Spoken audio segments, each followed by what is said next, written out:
Yes, ma'am. Mr. Ferguson? Mr. Robinson? Here. Mr. Spring? Here. Thank you. All right, so I understand we're working as a short, no, we're not a short board, not a towers here, so we're good to go. We can proceed. So we'll go ahead with the minutes.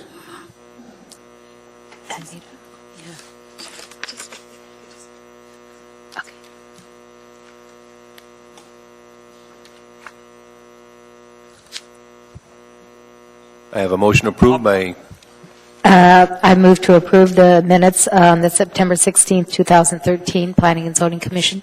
I have a second from Mr. Ferguson. Any comments on the minutes? All right, any opposition to approve as shown? Okay, as good. All right, so minutes are approved. So we'll move to disclosures. So, Commissioner Yoshimura, will you check the disclosures? Yes, Commissioner Spring. Yes, I did not attend the meeting that dealt with Resolution 2013-034. Therefore, we'll be abstaining on that vote. Ms. Dean. I have potential conflict. It is case number 2013-137. The petitioner's representative also has done work for my company and is currently doing work for my company. I don't see any conflict, but I'm not sure. What do you guys think? Do you have a financial interest in the case before us? No. Do you feel that you can vote objectively? Yes. All right. Anyone opposed or continuing? I don't see any comments. No issues. Okay. So All thank right. you. Thank you. Commissioner Robinson? None. Commissioner Ferguson? None. Commissioner Mulcahy? Yes, just a reminder on the consent agenda, Resolution 2013-039. I am recused from those cases, so I will not be voting on that on the consent agenda. All right, thank you. And I wish to disclose that I will not be voting on Resolution 2013-008, 2013-020, 2013-041. I have been previously recused on those. That's it for disclosures? All set? Okay, so are there any items under the consent agenda that we'd like to pull for comment, Mr. Ferguson? I make a motion we approve the consent agenda as submitted. Well, I'm sorry. I missed we got the information case. I was moving ahead too fast. We have the Eklutna Bridge. I'm sorry, Jim. So we have a presentation from staff on the Eklutna Bridge, case 2013-144. Mr. Chair, this is provided to you as an informational item. Staff has done no review of this. I don't know if the petitioner or the petitioner's representative is in the audience.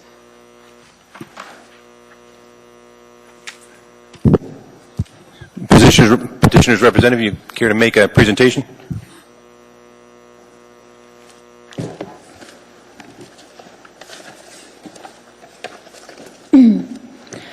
Thank you.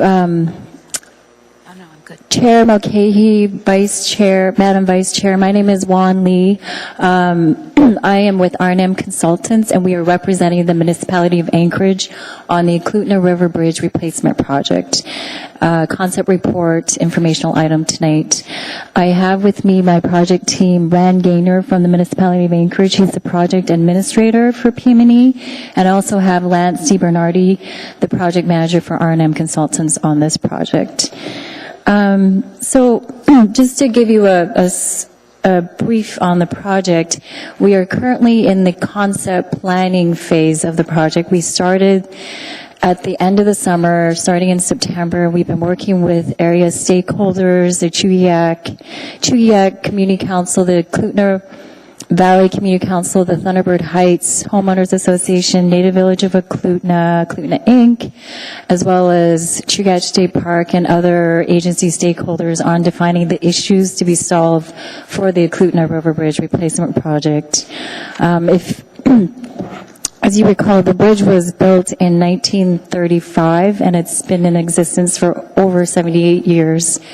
Last year, in May of 2012, the municipality, after reviewing a bridge inspection report, decided to close the bridge to automobile traffic, but it is currently still open for pedestrian and bicycle traffic only.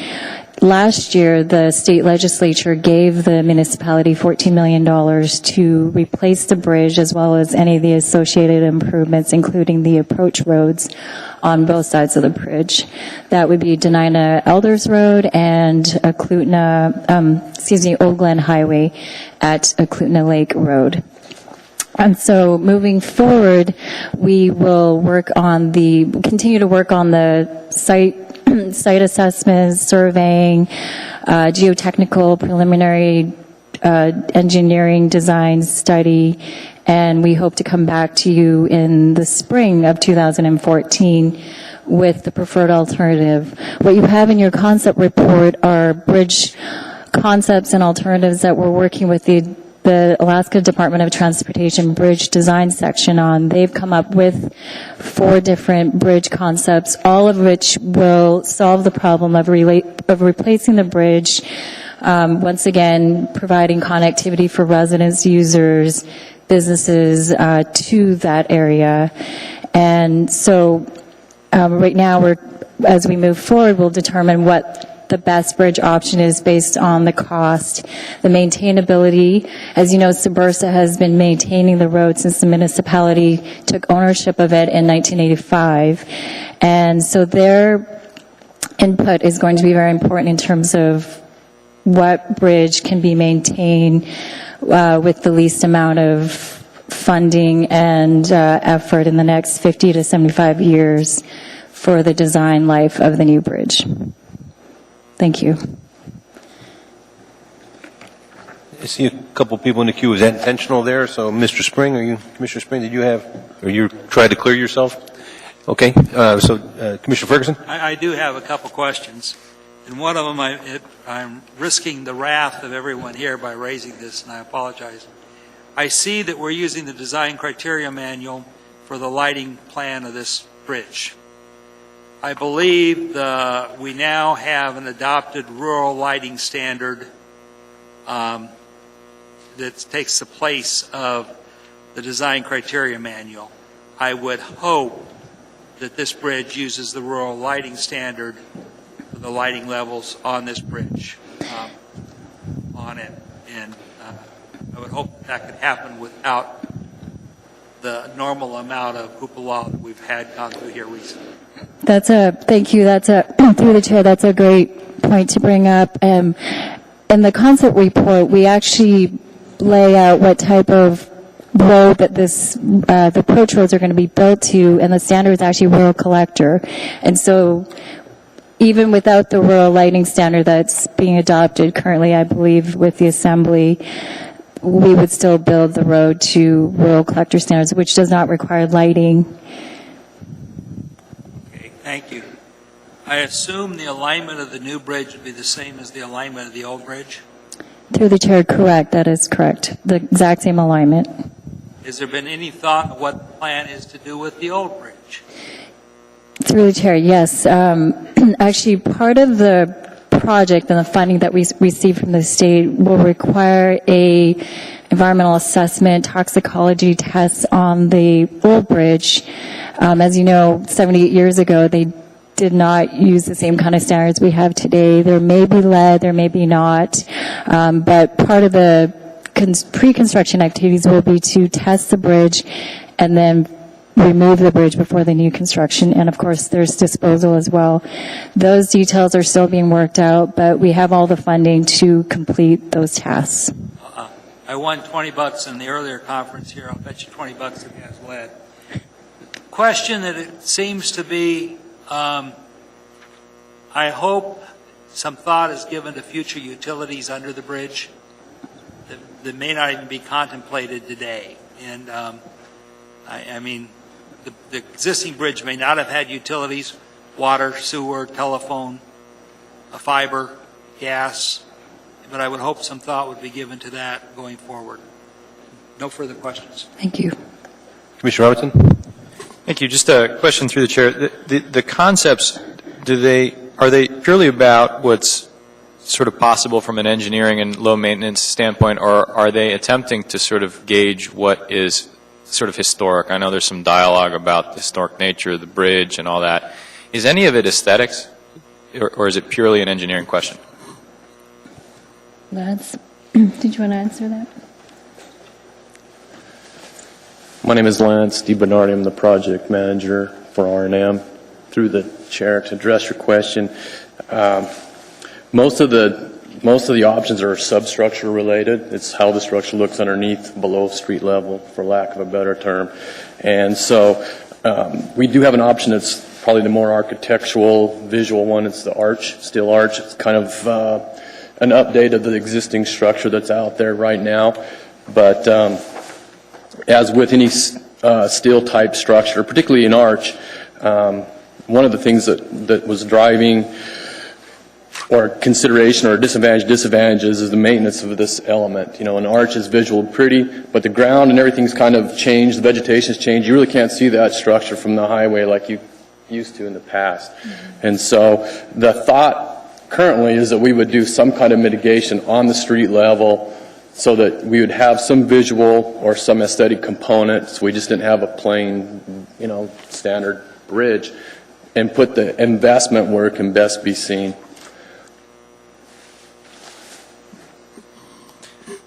Maybe it's my, visits to Pittsburgh or something, but I'm a sucker for those pretty bridges. But thanks for your comment.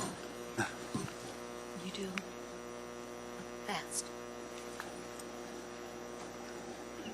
Mr. Chair, I see the concept. There's 4 bridge concepts here, and 2 of them, well, 3 of them, actually have a multi-use pathway, 8 to 10 feet on the. It's probably the south side, I'm assuming, but I'm not sure. How does that link up with pathways along the road, before and after? Is there something we should be considering regarding the plans for new bicycle or pedestrian facilities along the road, or is there already such facilities? I don't see much discussion, and it seems like a multi-use path wouldn't be very useful if it just stopped at the, from one side of the bridge to the other. Through the chair, yes, we do have plans for a multi-use pathway. As you know, the parking lot for the trailhead is right there, so the plan is that we would link that short segment up from the parking lot and the park trailhead across the structure, and then carry the separated pathway all the way to the intersection of Eklutna Lake Road and the Denine Elders Road, and there it would terminate there. And that would be part of this project? I'm sorry? That would be part of this project? Yes, it would be. Okay, thank you. Any further questions? I don't see anyone else in the queue, so thank you very much. I guess we'll see you again in the spring, is the plan? Yep. All right. Thank you very much. Thank you. All right, now, Commissioner Ferguson, we're moving on to the consent agenda. You have a couple you wanted to pull? Yes. I'd like to move that we approve the consent agenda. I'd like to pull items D1A, Resolution 2013-08, and D1B, Resolution 2013-020. Does anyone else want to pull anything off the consent agenda? Yes, Mr. Chair. I'd like to pull D1D. I believe that's not been pulled yet. Is that D? D. Anyone else? All right, so we have a motion on the floor to approve the consent agenda minus A, B, and D. So it would be items C, E, and F. Is that correct, Mr. Ferguson? Yes. I have that motion. I have a second. I have a second. All right, so motion's on the floor. Is there any objection to the consent agenda minus the 3 items? Consent agenda is passed. So, Commissioner Ferguson, you're up. Yes. Item D1A, Resolution 2013-008, was passed on July 11th. Resolution 2013-020 was passed on June 6th. I don't think we are keeping up with our goal on getting the resolutions before this body, so I would like to move to pass those 2 with just recognizing that they are late, and at the end of the meeting today I would like to have some time to discuss a possible mechanism to handle those in the future. All right, so I have a motion to approve D1A and D1B, Resolution 2013-008 and 2013-020. I have a second, Commissioner Robinson. Is there any objection to that? All right, those two items are approved. Commissioner Spring? Yes, Mr. Chair. There's a couple of things regarding Resolution 2013-039. Number one, there were actually two motions made in regard to this case. Actually, there was two cases with respect to this issue. One was a master plan, which I believe this resolution addresses, and the other was a conditional use, which we ended up postponing. It seems to me, and I might refer to staff with respect to this, that we should have two resolutions because there are two cases involved.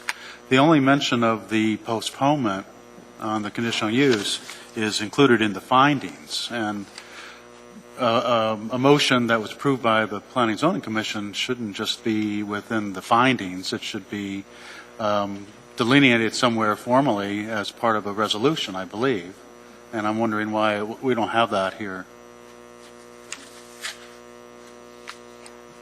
Yes, Erica, you staff? Through the chair, Mr. Spring, a resolution is the written formalization of a decision of the Planning and Zoning Commission, and when you have postponed a case, you have not actually made a decision on that case. So a resolution is not written in that situation because there's the presumption that the case is going to be returned to you for a decision, which would either be an approval or a denial. So through the chair, how is that communicated formally? Is that just through the minutes then, or? When you say communicated formally, to whom? So that it's set in the record somehow or another, so that everyone is on the same page and knows what to expect.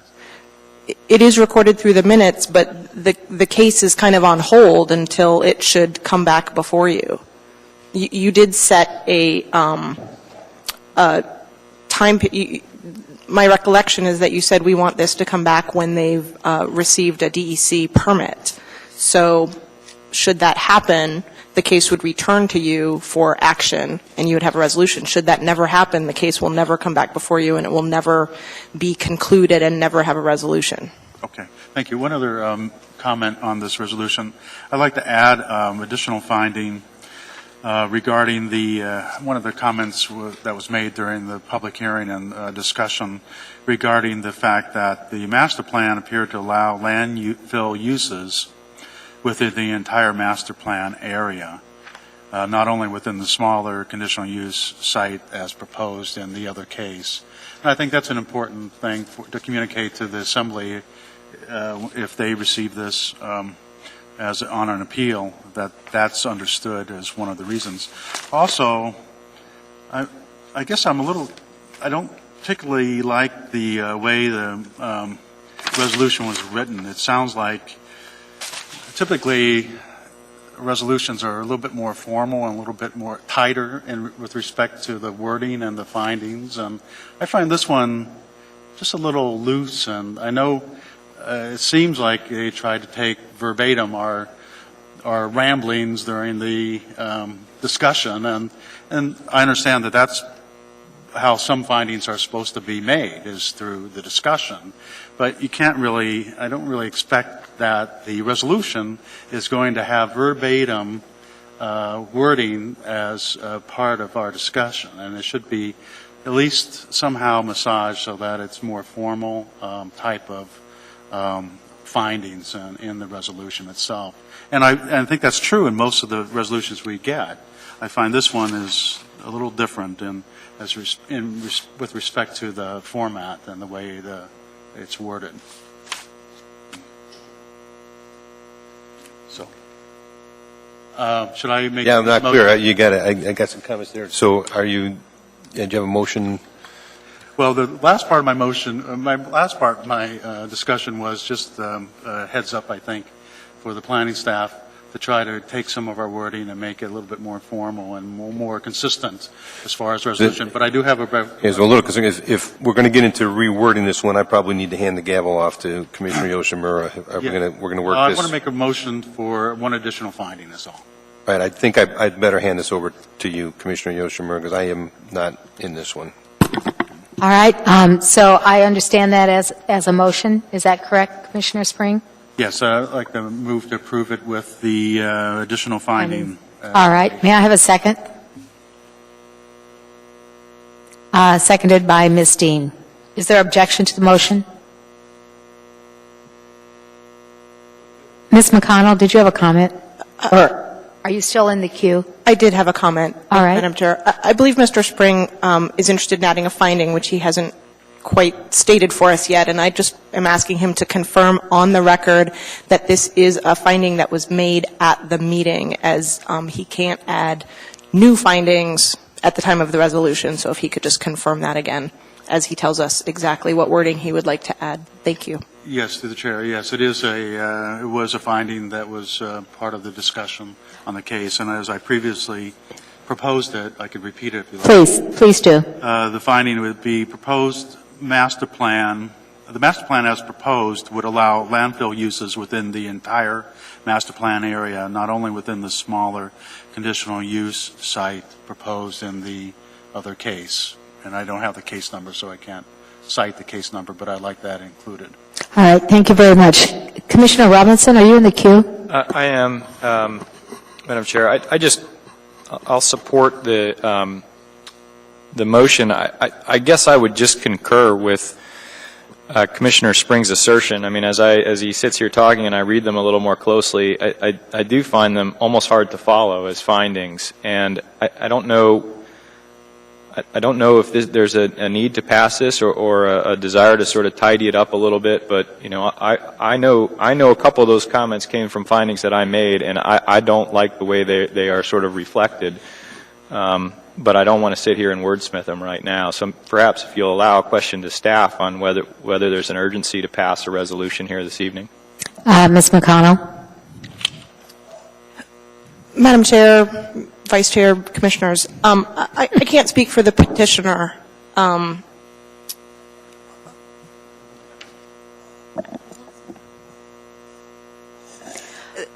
of course, the petitioner has the option to request within, I think it's 15 days of the resolution being adopted. The petitioner has the ability to request that this master plan, which is essentially a rezoning, go to the Assembly with a recommendation of denial from the Planning and Zoning Commission.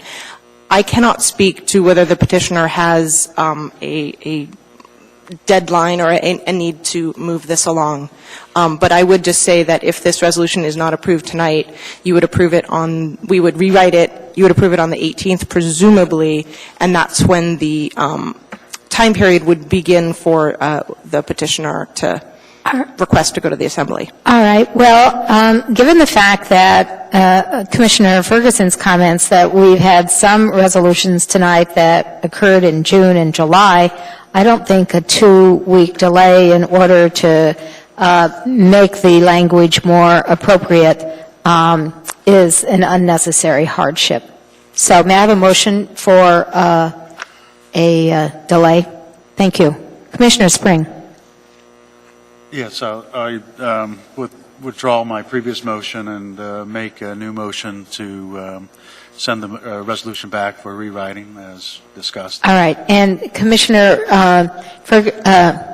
Robinson, is that all right with you? Yes, it is. Thank all you. right. Thank you. I'm in the queue. Did you want to? I would just want to point out that we have a meeting with the director on Thursday of this week, and possibly it's not unusual for us to take up items like this at that meeting on Thursday. If we had enough bodies, if everybody hustled a little bit, we could take care of this on Thursday, which would appear to be maybe a better solution if it doesn't bury staff. I'm not sure that would be allowed. Erica, can you? Thank you, Madam Chair. First of all, the director's monthly meetings are not meetings. Right. It would, should the commission choose to ask us to do that, it would have to be advertised, et cetera, et cetera. Secondly, I think we're going to discuss schedule at the end of this meeting, but we need to move Thursday's director's meeting, so. Oh, so, all right. So we'll bring this resolution up again at the 18th with a revision to the language. Thank you, Madam Chair. All right, thank you. And that motion was made by Commissioner Spring and seconded by Ms. Dean. Is there an objection? Seeing and hearing none, that motion passes, and I return the gavel to Commissioner Mulcahy. Thank you.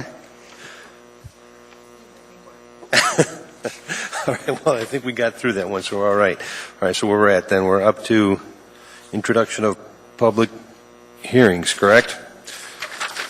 There we're at? F5A. F5A. Capital budget.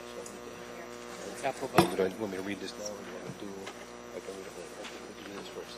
Okay, let's do the regular agenda. What's up then?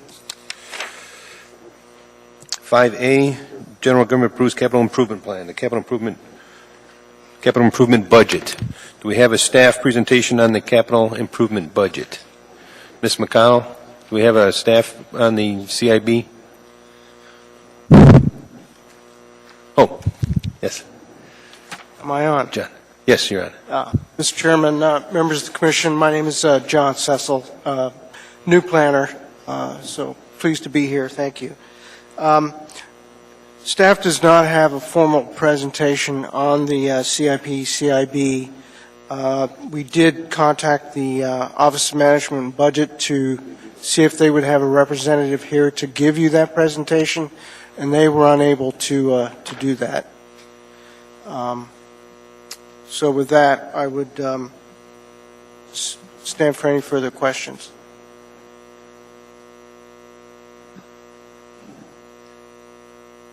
All right, do we have, what is the wish of the body there? Commissioner Ferguson, you I'll ready to make a talk? motion that we pass the capital budget on with a comment that was neither reviewed or with no review and no recommendation.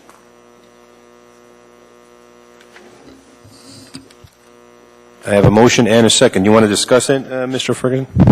No, we got backed into a corner, and I think if we do anything but pass it on with saying no review and no recommendation, we'd be a little bit deceitful. And so I think we just pass it on when, we had no opportunity. Commissioner Spring? I understand the feeling about that. I felt a little rushed myself trying to review. It was a lot of pages here, and not having any presentation does make it doubly difficult. There's a couple things, though, in here that I feel that I'd like to comment on that I won't have an opportunity to do so if we approve the motion of Mr. Ferguson's. And several things I think are important. In our review of the CIP, I think our primary responsibility as a Planning and Zoning Commission is to assess the projects against the plans that we have recommended or adopted. And there's a few plans that I've reviewed as a result of receiving this document. One is the AMATS transportation plan, because that gives guidance to roadway projects. I've reviewed it against pedestrian plan and the bicycle plan. Those are also very capital-intensive plans, and this document's loaded with them. I think if we don't do our job and review the plan against that, then basically we're saying we're basically relinquishing our responsibility to help implement the plans that we adopt. And I have some recommendations, I think, at least a few, I think 3 or 4 that I'd like to make as part of our review to the Assembly regarding this. Do you want to discuss those now, or? Well, I'd be interested in any feedback, but sure, I will. The primary ones I'm concerned with are 3 roadway projects which are included in the plan, which are not included in the what they call the financially constrained transportation plan that's been adopted, the current one. It's called the 2035, AMATS 2035 transportation plan. And these 3 projects in particular are in the illustrative, what they call the illustrative table. And what that means is basically they are not, there's not enough money to fund these projects, given the priorities that were determined through the planning process. And the planning process involved prioritization, criteria, et cetera. And these three projects, and there's probably some disagreement about the priority and whether they're important or not. But I think if we allow these recommendations to go forward as part of the capital project, we're basically saying that the planning process must have been flawed, or that something was wrong with their decision-making process. And the three projects are, number one, Elmore between Abbott Road and O'Malley, which is a connection which I think most people would agree would eventually be needed. It's part of the grid that's missing. However, through the planning process, it was determined that it didn't look like there'd be a lot of traffic on it. And there's some pretty significant constraints in terms of the hill steepness and bridging a creek along the way, et cetera. Number two is the Whitney Road relocation, which is also, you'll see a little bit later, that's part of the Ship Creek plan. And it's in the future. I think it's not the first priority. It's not in 2014. I think it's pushed back about 2015 in the CIP. But that was also determined to be an illustrative project, not necessarily the highest priority in the plan. Number three is 92nd Avenue between King Street and Old Stewart Highway. That involves a connection to basically from industrial land to the retail area around Old Stewart Highway, and it will no doubt require grade separation from the railroad, which will probably be fairly expensive. One of the reasons why it was probably pushed back a little bit. Plus, it didn't seem to be hanging out there without any other connections to the grid system besides that. So I guess I don't want to discuss too much about the pros and cons of these projects. I think they're all worthwhile. I think it's possible that in the next planning cycle, when the plan goes up for another review, which will occur in will start in 2014 and probably be completed by 2016, they'll have a chance to review that, and they'll have a chance to put those projects in the short-term plan if they, and they'll have a chance also to compare it to the priorities of other projects. And I think that's the appropriate way of doing it. I don't think it's appropriate to be throwing projects that have been put into the future years in the transportation plan and push them forward without really much of a public process as far as compared to public process that occurred during the transportation planning itself. Commissioner Dean, do you have comments? Jermaine, Commissioner Spring? This is separate from his comments. Right. Ms. Ferguson, were you addressing Mr. Spring's comments? I was. My only concern, I understand what you said, and I appreciate what you said, but that would imply a level of review that this body has not made on the whole document. I mean, I think that we're owed a work session on this document where we can sit down and go through it and get our questions answered. And for nobody's fault, I'm not placing any blame, we've not been able to have a work session on this thing. And I think if we go through, and I'm not ready to approve it, and yet we've gotten backed into a corner. I think the Assembly is going to act on it tomorrow night one way or the other way. And so all I'm attempting to do is send a little bit of a message that, come on, gang, we're part of this team too. And I mean, that they were too busy to show up tonight causes me some discomfort. And so I hear you, but I think if we list those, that would imply that the rest of it we're fine with, which I think it could give a false impression there. And so I'm not happy with my motion. I wish somebody had a far better one, but I don't see anybody busting their finger to get the button, so that's where I sit. Commissioner Dean, you had a separate issue? Yeah, when we had the school board budget not very long ago, We asked for them to give us the initial cost of the project and what the final cost of the project was. I don't know if this would apply to the same document, but I'd leave it up to the body to decide. Do we want to ask them to tell us what the final cost of these projects were? I mean, right now, they're on paper, they're kind of pipe dreams. And, did they ever get completed? Were they pulled? Were they things that, went way over? It would be interesting to know. And Commissioner Robinson?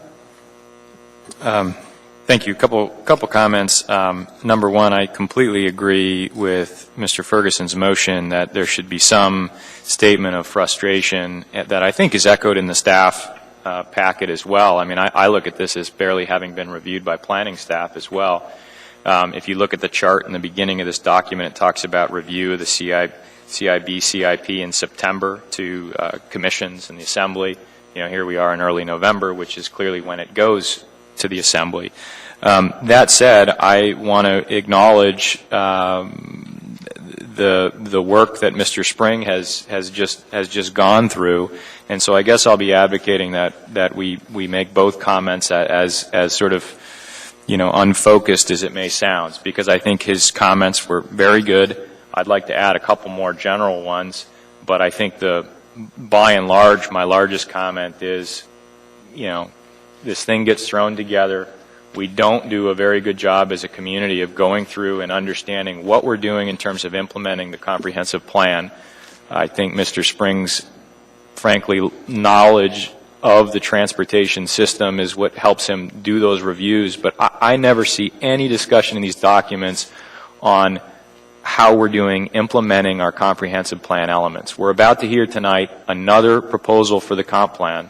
That is a very ambitious document that requires a lot of participation by the municipality.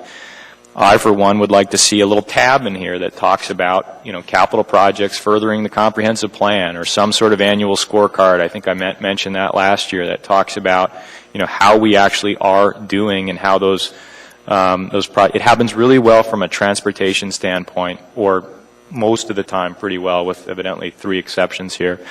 So the two other specific comments I would make.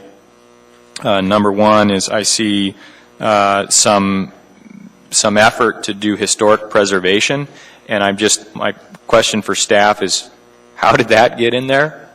Someone from the Historic Preservation Commission has been pretty good, I guess, at lobbying for some projects, and great, but I'd like to see something like that, some programming and contributions related to other plans as well. And my comment on a specific one that I'm involved with professionally has to do with Spenard Road, and one that we've heard about considerably. I think that's in there as a couple of places: Spenard Road, reconstruction phase 2, Hillcrest to Benson. A lot of work has gone on, both through the mayor's office and members of the Assembly and the community, on getting that project forward. I think that the description captures that to some degree, but when I turn the page, I get to Benson to 36th Avenue, so the next phase, if you will, which my understanding is that project is, at some point, whatever we do on the other phase, it sort of carries it through, and perhaps I have a vested interest. I'm working on development projects in those areas, but the way that it's described is simply as ADA upgrades and spot reconstruction, and that is not the understanding, I can tell you, in the business community nor in the community council within there. So I think it's poorly described at a minimum, and not clearly identified that this is part of frankly a larger project, not spot reconstructions or ADA upgrades.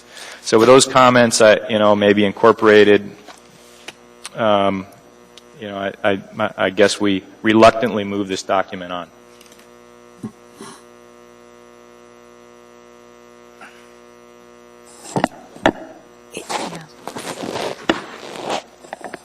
I just want to say that I find it extremely disappointing. In past years, we have had someone from the Office of Management and Budget come and talk to us. We have had work sessions about the about this capital improvement program and budget, and I find it somewhat discouraging that we are all volunteers here and spend our time and our best efforts, and we are simply bypassed not only on this particular situation, but others in the past. It's very discouraging. Thank you. Commissioner Ferguson, are you back in the queue? I'm back in the queue. I would accept Commissioner Springs and Commissioner Robinson's comments with the caveat that the comments on these specific projects does not mean the rest of the document has been reviewed and accepted. I mean, they've got specific comments. I don't want to leave anybody with the feeling that the rest of the document we're fine with. So if that could be appropriately worded, I would have no problem with including those as long as there's a caveat in there to make it clear that we're not happy. So your basic motion is that we are forwarding this with minimal review and only a couple comments, but overall dissatisfied that we were not afforded an adequate opportunity to review, a work session, an opportunity to meet with the planning and budgeting staff, and then the 5 or 6 areas that have been articulated as of special note, we bring to your attention Commissioner Springs' comments, Commissioner Dean's comments, Commissioner Robinson's comments. Is that? That's well said. Did we get any of that? And remember, Erica, when you write this up, we want to look into it, okay? I think that's what Commissioner Springs said earlier. All right, so the main motion We is want to there. look good, yeah. And I'm seeing concurrence with all the comments, so I don't think we need to go amendment by amendment. I'm seeing concurrence, Mr. Commissioner Spring, Dean, everybody concurring with all. All right, so then for the overall motion itself, do we need a vote on that? Is everybody any objection to the overall motion to forward with the comments on the frustration and minimum review? Comfortable with that on this side? All right. All right, then that motion passed.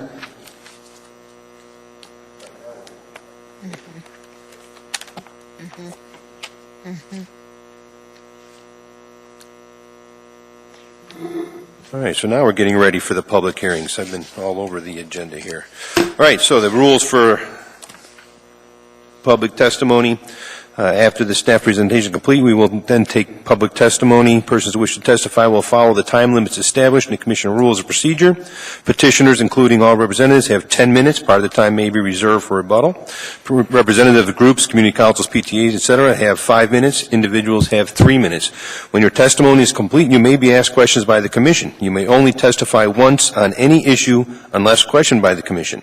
An individual may have appeal rights relating to any action the Planning and Zoning Commission takes, except Commission recommendations to the Assembly, which are not appealable. Appealables must be filed with the Clerk's Office within 20 days after the approval of Planning and Zoning Commission for a resolution which the Commission takes final decision. A fee for the appeal is required at the time of filing. Is that it? All right. Pardon? Report from staff. Where are we at now? What's the first item? All right, so the first item is 2013-137 Chugach School District. Do we have a staff report on that one? Thank you, Mr. Chair.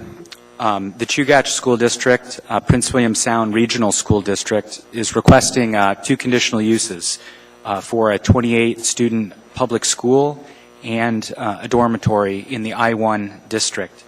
The Chugach School District currently operates an administrative office at this location, while the Voyage to Excellence Regional School Program is located in another part of town. The petitioner is proposing to move that program to a new building that will be adjoining this administrative building that already exists. The program brings students in grades 9 through 12 from the Prince William Sound area to Anchorage for vocational and life skills classes. The program lasts between 3 and 10 days with each group of students, depending on the curricula. The students are supervised by instructors 24 hours a day. The staff report states that the standard is met for how the proposed conditional uses further the goals and policies of the Comprehensive Development Plan, conform to the standards for which the for the use in this title and regulations promulgated under the title, that it will be compatible with the existing and planned land uses in the surrounding neighborhood and the intent of the use district, and it will not have a negative impact on the items listed below pedestrian vehicular traffic circulation, a demand for and availability of public services and facilities, noise, air, water, and other forms of environmental pollution, and also the maintenance of compatible and efficient development patterns and land use intensities. Therefore, the department recommends approval of the conditional uses subject to conditions 1 through 4 on page 5 of your staff packet. These are standard conditions of approval for this type of conditional use application. Recording a notice of zoning action. They must comply with all state and municipal ordinances. And any change to this program, they have to seek an amendment, come back before the commission if they want to change the program. Condition number 4 is asking, the department is recommending condition number 4, which says that a walkway will be provided between the front doors of these two buildings going out to the street. I'll be happy to answer any other questions that you have. The petitioners, the Chugach School District, their representative, Scott Jones, is here in the audience as well. Thank you. Commissioner Ferguson, you have a question for staff? I have 2 questions for staff. The first one with regard to question 3, any change in the program. This is a school district, and they use the word program slightly different than the way planning department uses the word program. Let's say they have a program that is designed for classes 10 and 11. Your juniors and sophomores and juniors. Okay. Now, is that a change in program by your definition? If they were to say, no, let's also include 9th, 10th, and 11th grades. That would be a change in program from the way they're looking at it. But help me understand what you mean by a change in program. Thank you, through the chair. Mr. Ferguson, the reality is when, if the school were to, staff worked with them to make sure that they were general enough to cover the program that they have and sort of insignificant programmatic changes. However, if they were to make come to the planning department and say that we're proposing a change and we're going outside of what we propose to do, what we would do is work with the petitioner, look at what they said that they would do and whether or not this is a departure from that. If it is, then they would be required to come back before the commission. It's a lower fee. It's potentially a minor amendment to the conditional use. If it was substantial enough, it would be re-advertised. It would be a public hearing again before you. I hope that answers your question. I mean, I'm a black and white person. I apologize. I try to read this and understand. And basically what you said, we've talked to them and trust us. And I do. But I mean, I just don't want to get us backed in a corner where somebody who gets mad at them for some reason tries to use it to beat them up. Point of question 4, which is a walkway between the front doors of the new building, which I believe their drawings on page 31 of the packet clearly shows. But then you want to extend the walkway to Vanguard Avenue. Why do we want to extend the walkway to Vanguard Avenue? Well, I guess through the chair, Mr. Ferguson, I'm looking at page 31 of the packet, and I see the walkway along the side of the existing building, but I don't see it connecting to the proposed addition. And then to answer your question, the reason why, Anchorage 2020 supports walkability, encourages separating pedestrians from vehicles wherever possible, promoting walkability.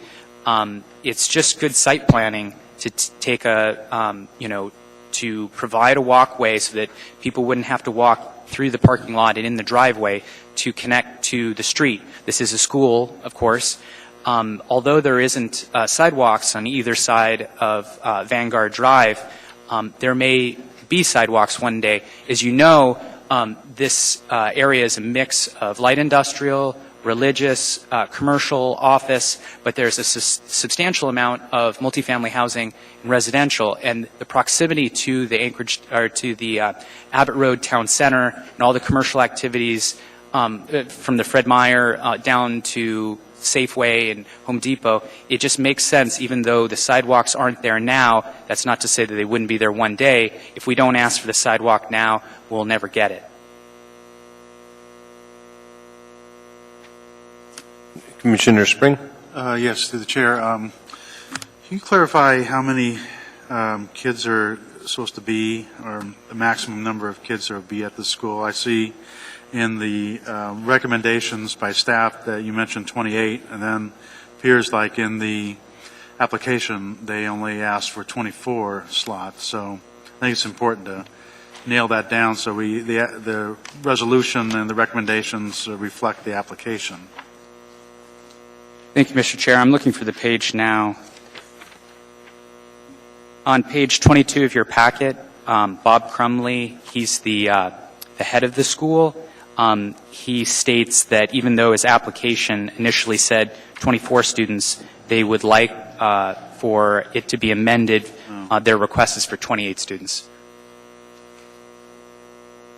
And if you'd like to know a little bit more on the backstory on this, is that, you know, I spoke with the head of the school and I said, are you sure that you want this to be, because I wanted to give him the most flexibility. I said, are you sure that you want this to be for 24 students and not more?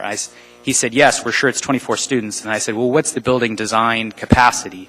And he said 28 students, and we just sort of talked about it. He found that even though they're only intending to do 24 students, you know, so that they didn't have to go through this over a small number of 4 students to increase because they had the capacity in the building, why not ask for it up front? Follow-up question, Mr. Chair. Is there any way to determine what the capacity is on this based on square footage of the bedrooms and the number of bedrooms and whatever?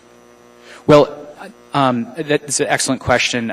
Through the chair, Mr. Spring, the architect, Mr. Jones, may be able to answer that question a little bit better than me, but what I understood was based on the number of bedrooms, and the floor plan is included in here, that really that's the maximum number of students that would be the building capacity for the 24-hour supervision of the instructors and the bedrooms provided. So there's additional instructors that will be living there permanently? So there's no permanent living, through the chair, Mr. Spring, there's no permanent living here.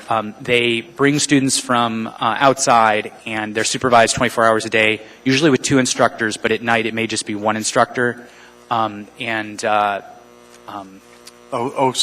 there will be, besides the 28 students, there will be 1 instructor living on the premises at all times then? Through the chair, Mr. Spring, the students will be under 24-hour supervision by instructors, usually by more than 1 instructor, is the way that this was explained to me, and that the program lasts between 3 and 10 days. So this is not a permanent school. There'll be times when there's no one in this building. It's not a permanent sort of neighborhood school. It's when they bring students from the region here for vocational life skills training.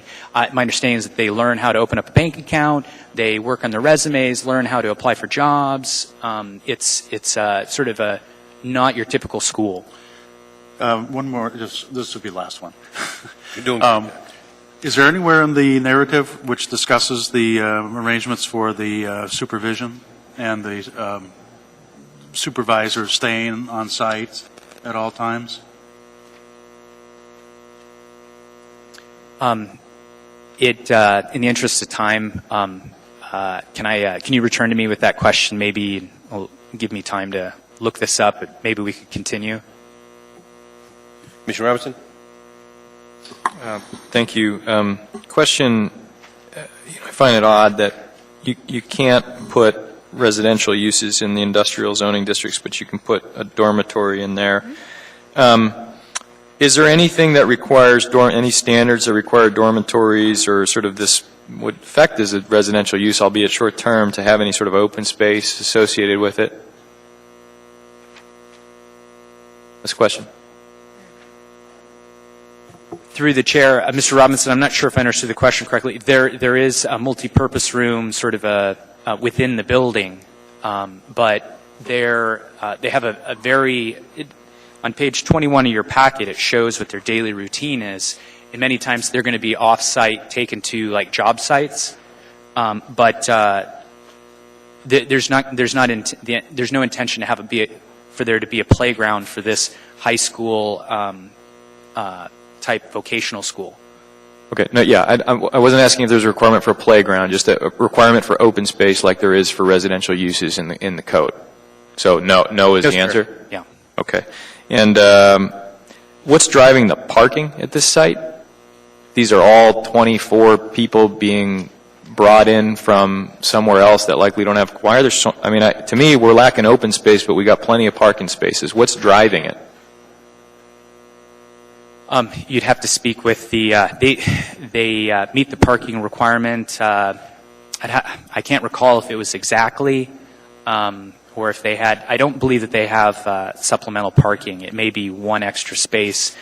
You're correct that the students will be flown to town and then vanned in. They'll be, the students won't have cars. And then we're okay, or I guess this is what we're evaluating, although I don't know how you hold a petitioner here responsible for this, that you're bringing in 24 students that don't have cars that are within walking distance to a town center on a street that has no sidewalk. It seems to me like a bad location for a school as it's currently constructed, but we don't make those judgment calls. It's just kind of, it's a conditional use, and if we allow it, we allow it. But to me, we're inviting safety issues on this roadway. So that's a comment more than a question. Thank you. No one else in the queue? For the petitioner's representative, we have someone here representing the school district.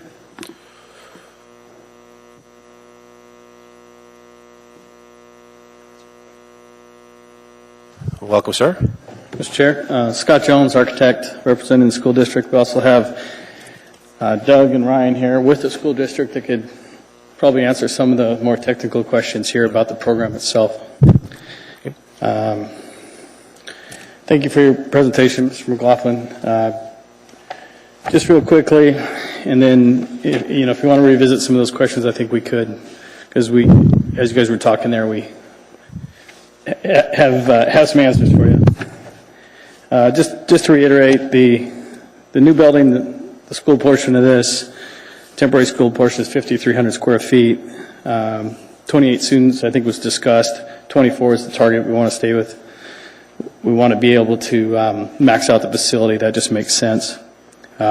These students aren't going to have vehicles.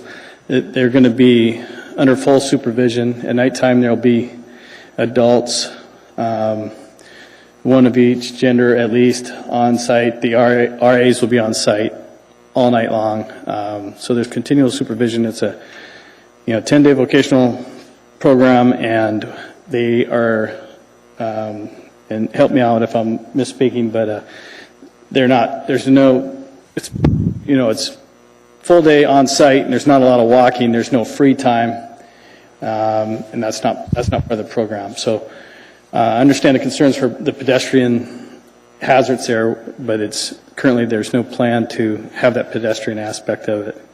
The parking is simply meeting the requirements of the planning zone review for the whole building, existing and new.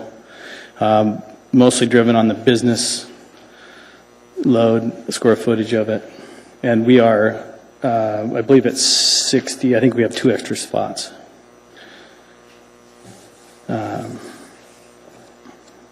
And then the final thing I wanted to mention was this, this is a program that's in place at a different location, successful program, so it's not that it wouldn't be changed, but at this point it's existing and working, and that's what this is modeled after. So I guess we open it up to any questions. All right, you have 7 minutes and 38 seconds. I read that thing for a rebuttal if that's necessary. Commissioner Dean. Through the chair, we were wondering, there seems to be a lot of parking spaces. How many people working in the offices attached?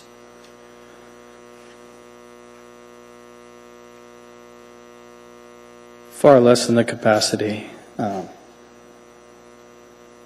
about 15, but then there's additional board meetings and public meetings that happen in the building as well, require additional space. Okay, I don't know if you caught that, but about 15 staff and then occasional board meetings. But from a design perspective and permitting plan review, we take, we ask for parking reductions where it makes sense or when we need to. But in this case, we had the room. So I agree, given the owner's usage, it's a lot of extra parking, but that didn't warrant a reduction request. The second question I had was related to the sidewalk. The city's asked for, stipulation number 4 to have the sidewalk. Right now, you've got a grassy area between the two entrances, and I think it probably looks nice to have the grassy area there. It's logical. And then they also want to have a sidewalk that connects to the curb, since there is no sidewalk at the street, so it would just kind of die up against the curb, I'm guessing. How do you feel about the city's requirement or recommendation? We acknowledge that there's no sidewalk there. I think I understand where it's coming from with regards to, as density developed, as density increases, there could be sidewalks there. So, at this point, it doesn't make a lot of sense to have a sidewalk to nowhere, but I certainly understand where they're coming from, and we don't have strong objection to it. Thank you. Commissioner Robinson? Oh, I'm sorry, Commissioner Spring. I'm sorry. I see in one of the letters to the Board of Directors, Independence Park Business Center Association, that you mentioned the need for athletic space as part of this new addition. So can you explain where that might be, or if that's a misstatement in the letter? I'm sorry, can you... On page 20 of the packet.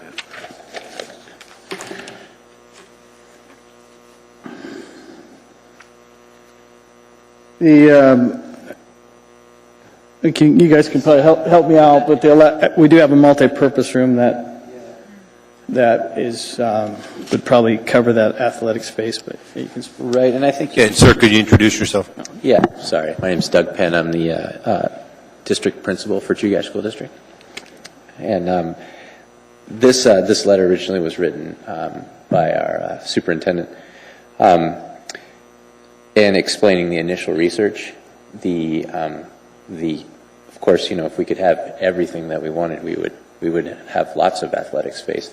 Given budgeting and other restrictions on the program, we unfortunately aren't able to do that at this point in time.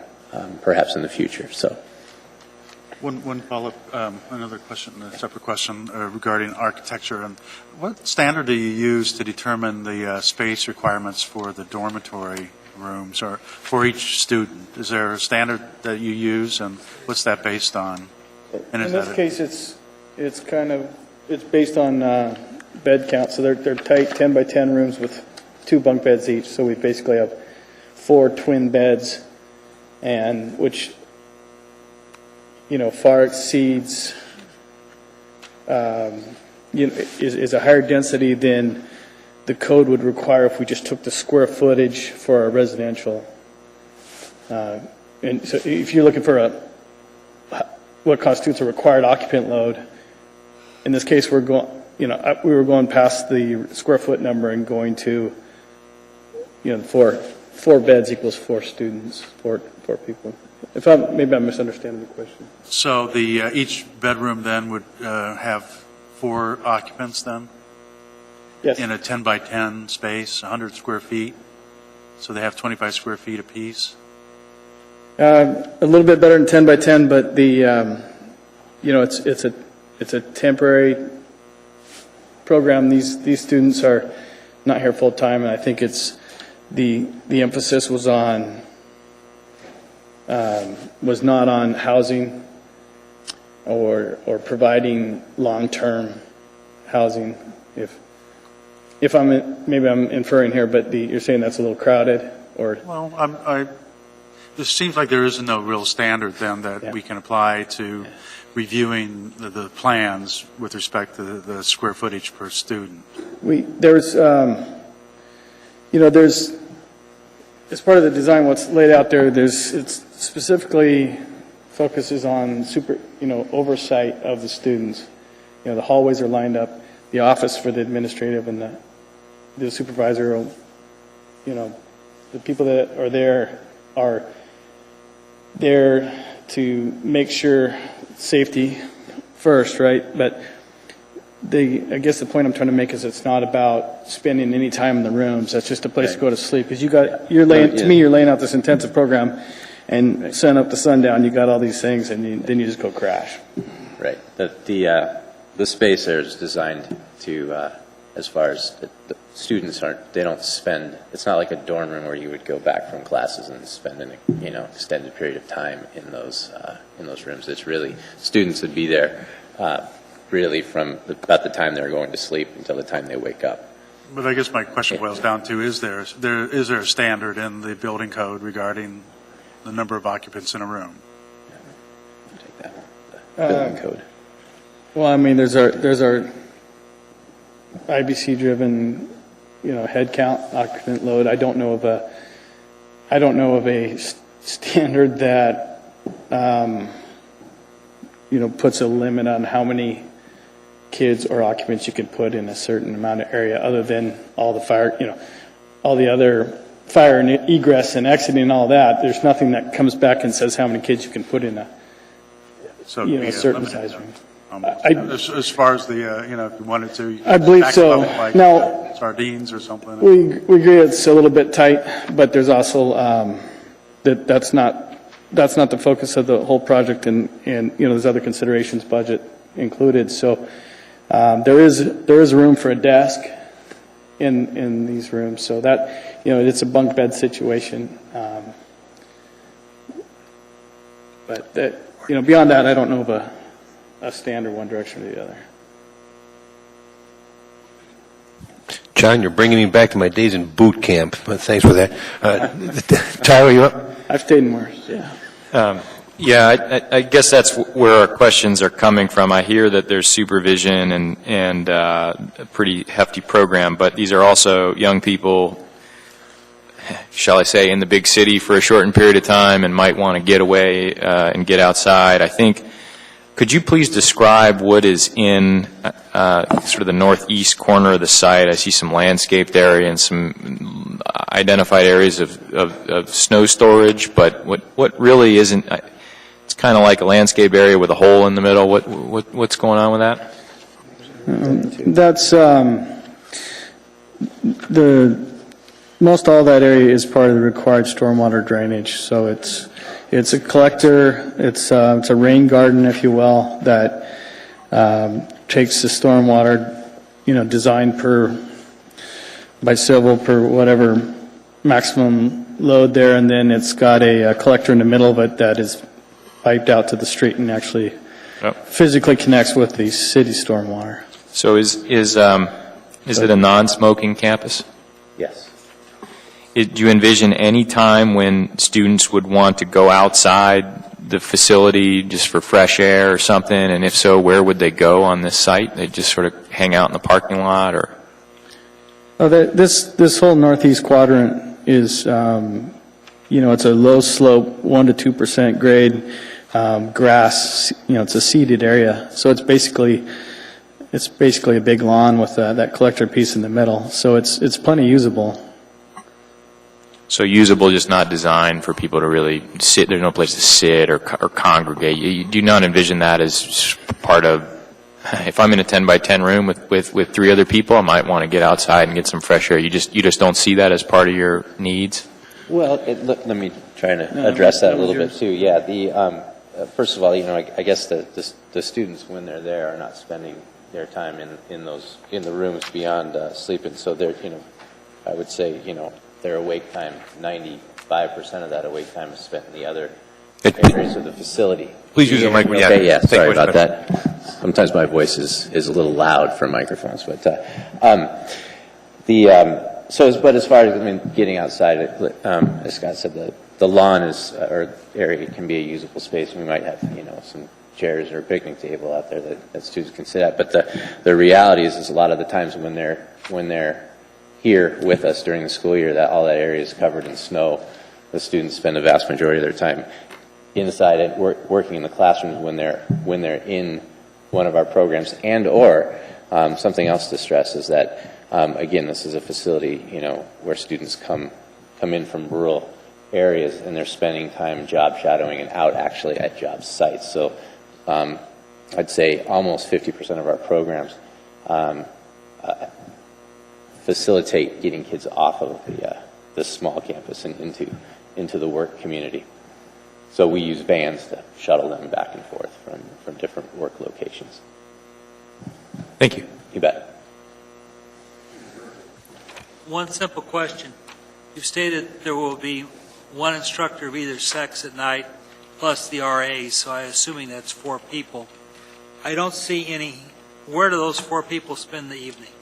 Let me clarify. I think that was just two people, one of each sex, that are the nighttime RAs. Where do those 2 people? Well, they don't sleep, so they'd be working in the office spaces there. We need to have our staff awake, so no, we're not providing bed space for staff. Thank you. You bet. All right, I have Mr. Spring. You want to get another comment? Just ask if we added a recommendation or requirement that there be continuous supervision, minimum of 2 personnel. Would that fit into your program plan? Yeah, that's already in our program plan. That wouldn't be a diversion. Something we could add it just to clarify it as part of the program requirements. Okay. And that's in line too with the the Department of Health and the oversight there. So you wouldn't that's covered in other regulations we need to adhere to. I don't see any more questions, so that concludes your portion here. So now we'll go to just clarification, Mr. Penn, is it P-E-N-N? P-E-N-N. P-E-N-N. All right, thank you very much. All right, so on to public testimony. Is there anyone who wishes to testify? Anyone who wishes to testify on this case? I don't see anyone raising their hand. All right, so Mr. Scott, you have 7.5 minutes of rebuttal. Any closing comments? Anything else you want to add?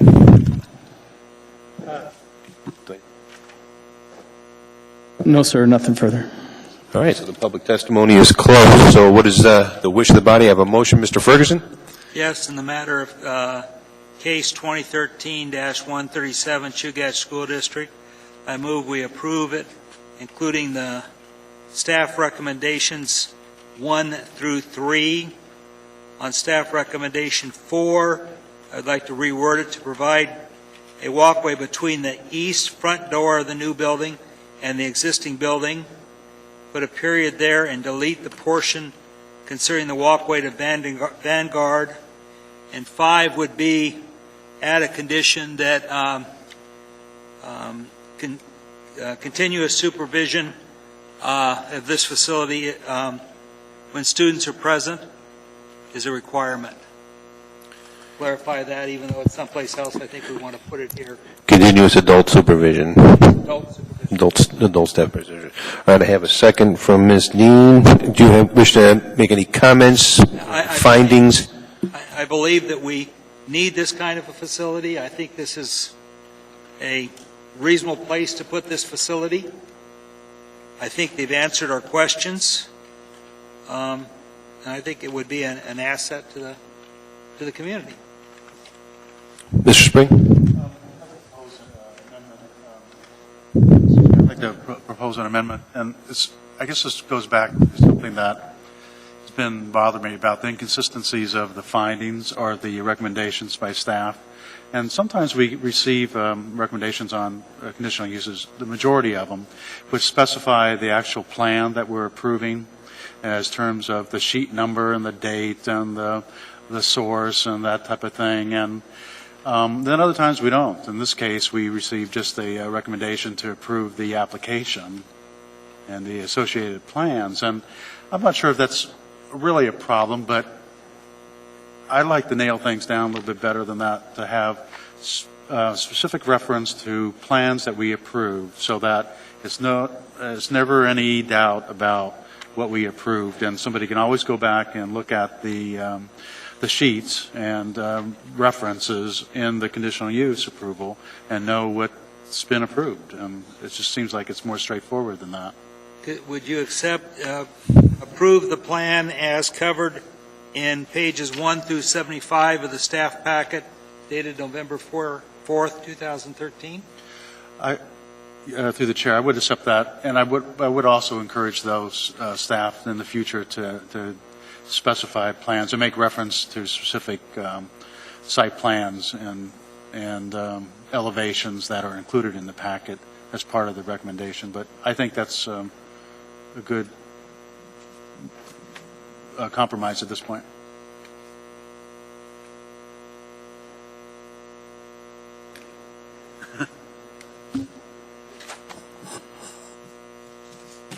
Well, really, I think that is exactly what we are doing. I think it is understood, but I guess it doesn't hurt to be more explicit. But that was my understanding of what this proposal would do.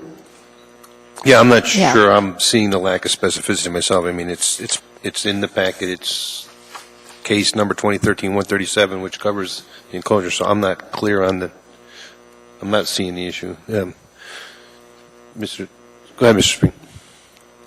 Mr. Spring, did you want to? Well, it's a matter of consistency also. Okay. I mean, in some cases we have it specified, and others we don't. And it seems like either we're going to do it all the time or we're not going to do it. So I would lean towards being consistent and specifying the actual plans that we approve in the resolution. But So, Commissioner Dewey, did you want to speak there? Yes, through the chair, my comment is we had two packets, and we have this one and we have this one, and you just said 1 through 75. Just glancing through, the drawings match. They're the same throughout, except for there's some SketchUp drawings in here, some perspectives that I don't think are in the main packet.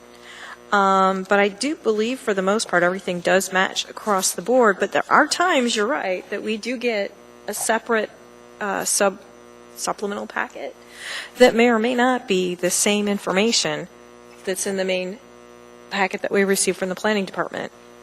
So is that what you're referring to? through the chair, that is one reason to specify the plans, because sometimes we do receive even things laid on the table and from petitioners that are different from the packet. So I don't know, it just seems like it's a good procedure and good process to identify the plans that we're approving. Mr. McLaughlin, do you have something you want to comment you want to make? Through the chair, Ms. Dean, everything that's in the packet should also be in the, I just shrunk down all the pages. Everything that's in the 75 pages of packet should be identical. I mean, I just took those plans and I just put them in the copier and shrunk it. So they should be identical. And if it's helpful to Mr. Spring's concerns, staff with the resolution, I can simply enumerate every sheet that they've submitted that you have approved under condition 1, just as I know what Mr. Spring would like to see, and we can do that. That's no problem. All right, so Mr. Ferguson, which motion of yours are we going? We're going with the original motion as stated, and then we'll trust staff will fix it in the resolution. Is that? That's either way is acceptable to me. Is that acceptable to you, Mr. Spring? Yes. So we're going with Mr. Ferguson's original motion to approve the case with conditions 1 through 3. Condition 4 modified to delete, extend, or to add the word east in front of front doors, and then delete extend walkway to Vanguard, and then add a condition 5 to provide adult staff supervision 24 hours. All right, so that is the motion. Students are present. When students are present. Thank you very much. Is there any further comment on this case? Is there any further? If not, do I have any objection to the motion? Any objection to the motion? Motion passes unanimously. Thank you. I understand we want to deviate from the agenda real quickly. I think, Ms. Mahoney, did you want to come talk to us real quick about the case that we just, one case ago? We're back to the capital improvement budget. Ms. Mahoney, welcome, ma'am. Thank you. And I just was informed 20 minutes ago that you did not receive the budget presentation that was originally scheduled. So I came over here to personally apologize to you and to ask if we could reschedule and have another meeting where we could do that full presentation to you. That's the first request. Additionally, we normally at this time of year present to you our 6-year long-term fiscal plan, and in that plan we identify the goals and strategies of the cities as well as present the long-term view financially, and I do not think you received that in your packets this year, and so I apologize for that as well. So what I'm asking is for you to schedule a special meeting where we can, first of all, have the 6-year plan to you in advance. We can present that as well as the capital budget. I'm sure we can get strong support from the commission to have both those sessions. Do you want to speak there, Mr. Ferguson? Oh, I'm sorry, Ms. Yoshimura is already on the button. Go ahead, Ms. Oh, I'm sorry. Oh, someone put you up there. Mr. Spring? Yeah, just following up. I think we were discussing the fact that maybe the Assembly is going to approve the capital CIP tomorrow. Is that true? Or, I mean, is it a moot point to be reviewing it at a special work session? No, well, I mean, we really welcome your recommendations and your changes, and we've incorporated them in the past, the same as the 6-year fiscal plan. And if the changes are such that, well, actually, we've submitted S versions to our original documents that have been submitted to the Assembly. The Assembly will be voting on the budget, which is the capital budget, the 6-year plan, and the operating budget on November 19th. So there is some time for you to review that, make any recommendations. We could submit an S version if necessary then.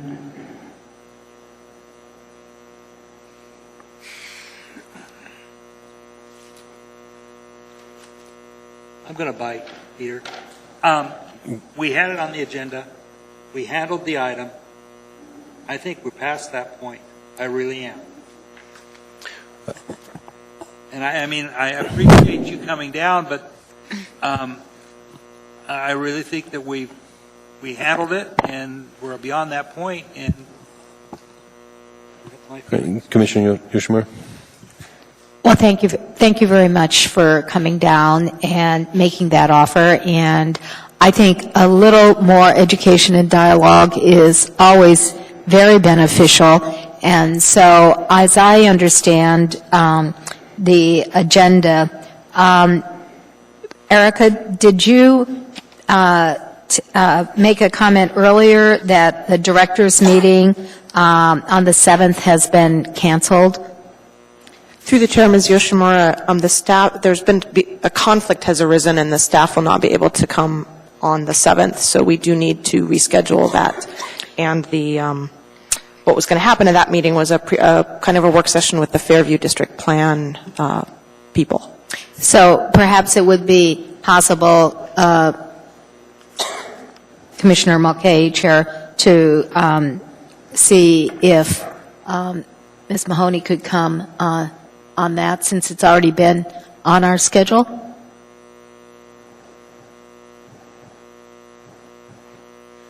Any other comments? My opinion would be, I somewhat agree with you, Commissioner Ferguson. We've made our action. I don't know that I would want to retract that, but I think that a work session to gain further understanding, and if at that understanding. At that work session, we came up with something that we felt compelled to take action on the 17th. I think we could do that and follow up. Is that?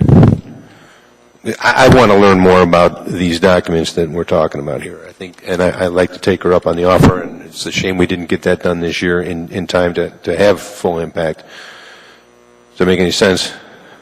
I mean, I have no problem if she comes on Thursday. I mean, we're scheduled on Thursday. That's fine. Commissioner Spring? Well, I'd like to have a work session or invite you to come and talk with us. And I think it's a two-way street. I think we could obviously learn a lot from you about the projects and maybe get some feedback from us about how we think about things and priorities and whatever, and how it relates to plans that we adopt or recommend for adoption. Through the chair, just so you know, I will be out of the state on Thursday, but I will have a representative there to make the presentation, probably the person that was supposed to be here tonight. So, Commissioner McConnell, is that going to work? I mean, it shouldn't require much from your staff. Help arrange it. The public conference room next door here is reserved, so you won't have planning staff support, but there's no reason not to take advantage of the time. I work right across the street from City Hall, so that's always good for me. Can you work with Ms. Mahoney and find a location for this? Is that something that we can, for Thursday? Mr. Chair, the public conference room in the library is reserved. Oh, So it is reserved. I thought it wasn't reserved. Okay, so we can get a place, and you just might not have someone here to help. But I think, Ms. Mahoney, we can handle that. You can provide the staff to guide us through this. Thank you very much. Right, we're good? What about lunch?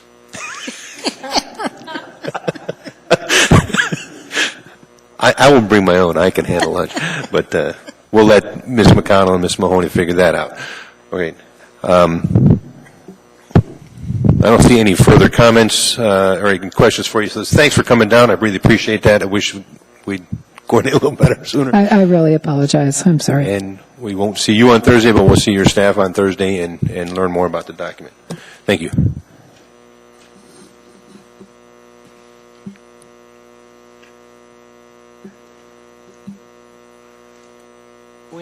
Were they set up and we have 5 minutes? All right, Commission would like to take a 5-minute pause. So while you get set up, we'll be back to the, where am I at? Ship Creek Master Plan, am I right?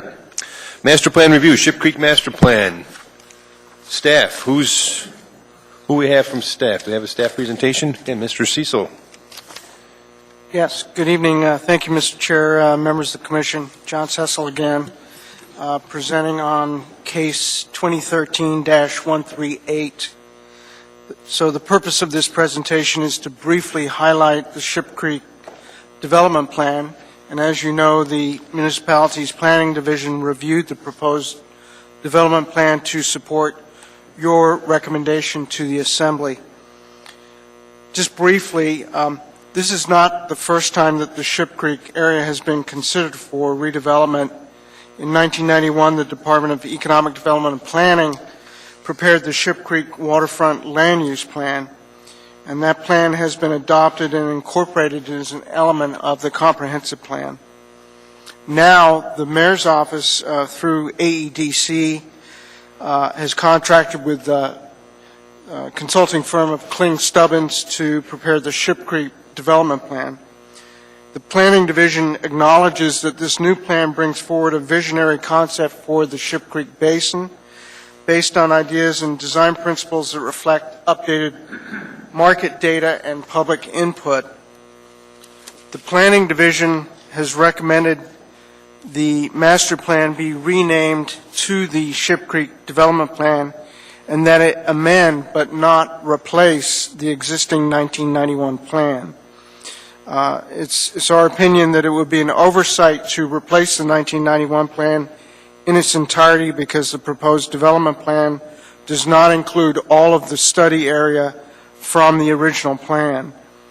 And I did put up on the screen the map, and unfortunately I didn't realize the quality would be difficult to see, but it does give you the boundaries of the proposed development plan boundaries as well as the existing 1991 plan. With that being said, as you know, a master plan is usually forwarded by property owners for consideration and approval to guide development of those lands. The proposed development plan has been forwarded by the mayor's office as to what may happen in Ship Creek in the future, provided that property owners are ready to develop and support those particular build-out scenarios. The Planning Division's memo identified potential inconsistencies between the existing adopted plan studies and reports with the proposed Ship Creek development plan. Staff provided the consultants, Kling-Stubbins, the mayor's office, and AEDC with a courtesy copy of our comments. And so the memo that you have received in your packet this evening reflects, typographical edits along with a series of 23 recommendations for the Commission's consideration tonight. You will note in your packet that recommendations 8 and 13 found on pages 46 and 47 of the staff report have been amended, and copies of those changes were previously emailed to the PZC, and they are being formally submitted to the Commission this evening as part of Exhibit G2. In addition, we received late on Friday comments from the Anchorage Parks and Recreation Department, and those are included in Exhibit G2 as well. Just in closing, staff recommends approval of the Ship Creek Development Plan by amending the 1991 Ship Creek Waterfront Land Use Plan, subject to the recommendations as outlined in the attached memorandum. And with that, I'll close. Commissioner Spring? Yes, it wasn't clear to me until you just mentioned it what exactly we were doing, you were asking us to do. So you say that we're actually amending the 1991 low patent plan to only include changes within that planning district that this plan pertains to? In other words, anything in this plan that's outside that original district would not be included? Mr. Chair, Commissioner, that's correct. But there's quite a bit that is outside. Yeah. Mr. Chair, Commissioner, yes. As you will note on page, I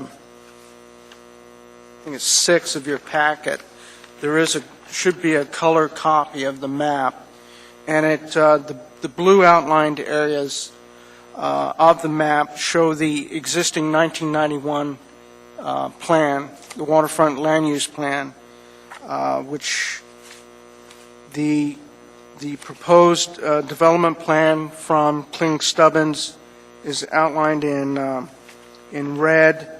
The 1991 planned community zoning areas in the hashed area, and that's the area that the new plan proposes to encompass. Is that? So if I can follow up, Mr. Chair, what happens to the rest of the plan then? Mr. Chair, Commissioner, the existing 1991 plan would remain in effect. No, I mean the plan that we have before us to approve. What happens to the parts of the plan that don't fit within that old boundary? Well, that's, Mr. Chair and Commissioner, that's where we attempted in our staff analysis to identify where those inconsistencies are between the 1991 plan and this new plan. So what are we approving then outside? How do we know what parts we're approving as an amendment to the old plan and which parts are outside of it that we're not approving?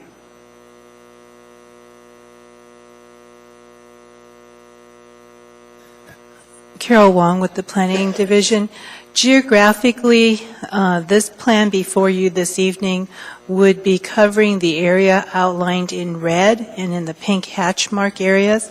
Policy-wise, the consultant team has looked at the PC district and has determined that the proposed development that they are envisioning for this area can take place within the existing PC district, as well as within the development guidelines that were also adopted as part of the PC district.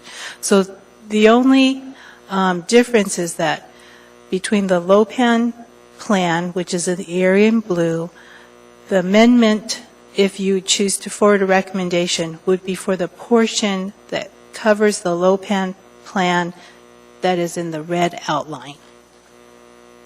So everything outside of that Everything else blue area would would still not be be in effect. adopted. It's not going to be adopted. No, it would still be covered by the 91 plan that is in effect today. Everything in this plan, the Ship Creek Development Plan, which is outside the 91 plan, which includes the entire area around the city docks and the area around the 3rd Street and downtown area that includes the apartment recommendations, would not be included in our approval then. No, well, it would take in those new areas that aren't. But those are outside of the amended 91 plan. Right. So if we're adopting amendments to the 91 plan, we aren't adopting the parts of the plan outside that area. We could word the resolution that it would include those areas outside of the LOPAN plan. And what would that be? Would that be an amendment to what?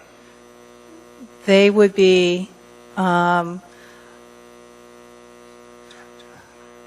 maybe a portion of the downtown plan, but clearly that area that's outside was not in the 2020, it's not in any plan. So it'd be a new area that would be covered by a development plan.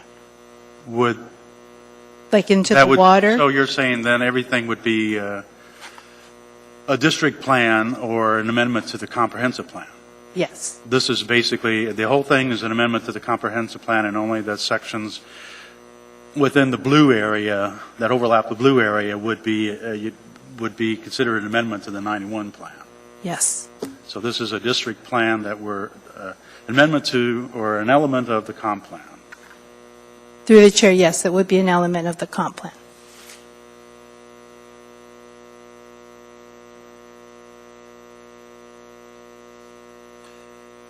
I guess I'll follow up.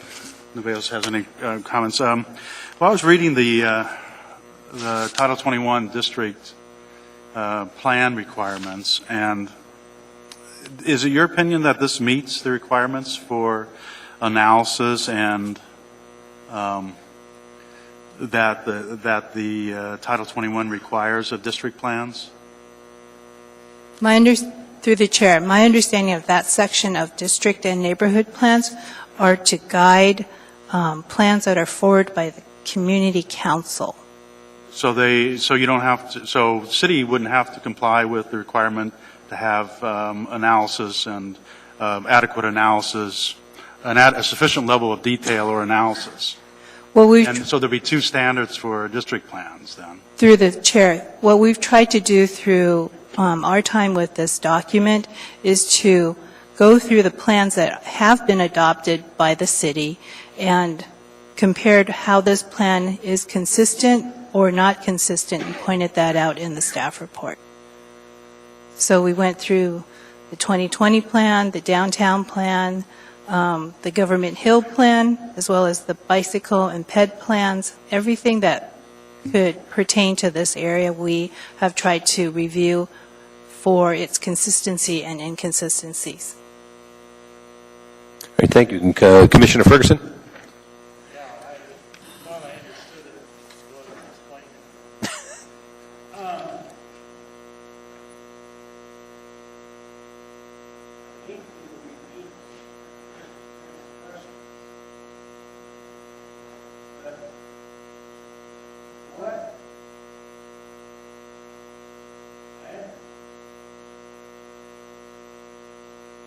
We approved 2 plans.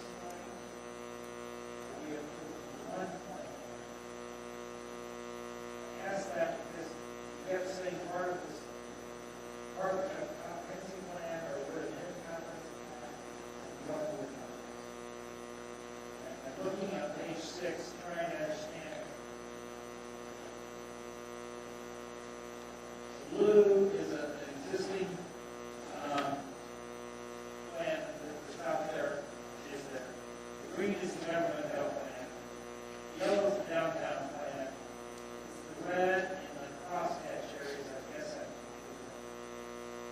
with specificity what area, the geographical area will this plan cover? Okay, Mr. Chairman, through the chair, Mr. Ferguson, so tonight, you're being asked to consider for adoption the area outlined in red that also contains the cross-hatched area. Very simply, what happens to the cross-hatched area is outside of the area? Okay, Mr. Chairman and Mr. Ferguson, so you will hear tonight from the consultants that they have made a recommendation that red, easternmost red boundary that runs north-south be extended to include all of the PC zoning district. And if you look in your original plan, you'll see that it's not. Well, and based on this map is based on the original plan that we received in September. Since that time, they have asked for consideration that entire boundary of the PC district be included within their red redevelopment area, study area. Why did we allow them to plan approximately 3 or 4 times the area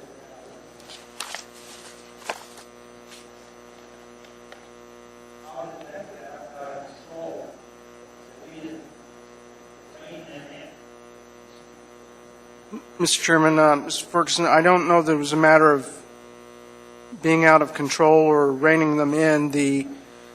This was the proposal that was submitted to the department from the mayor's office and the AEDC. It's not a sponsored plan from the department. So this was their proposal to the department and subsequently to this body for your consideration. So, for the discussion, the only area that we're looking at organized is the crosshatch area line of page 6, is area zone BC. And Mr. Chairman and Mr. Ferguson, and the area outlined in red.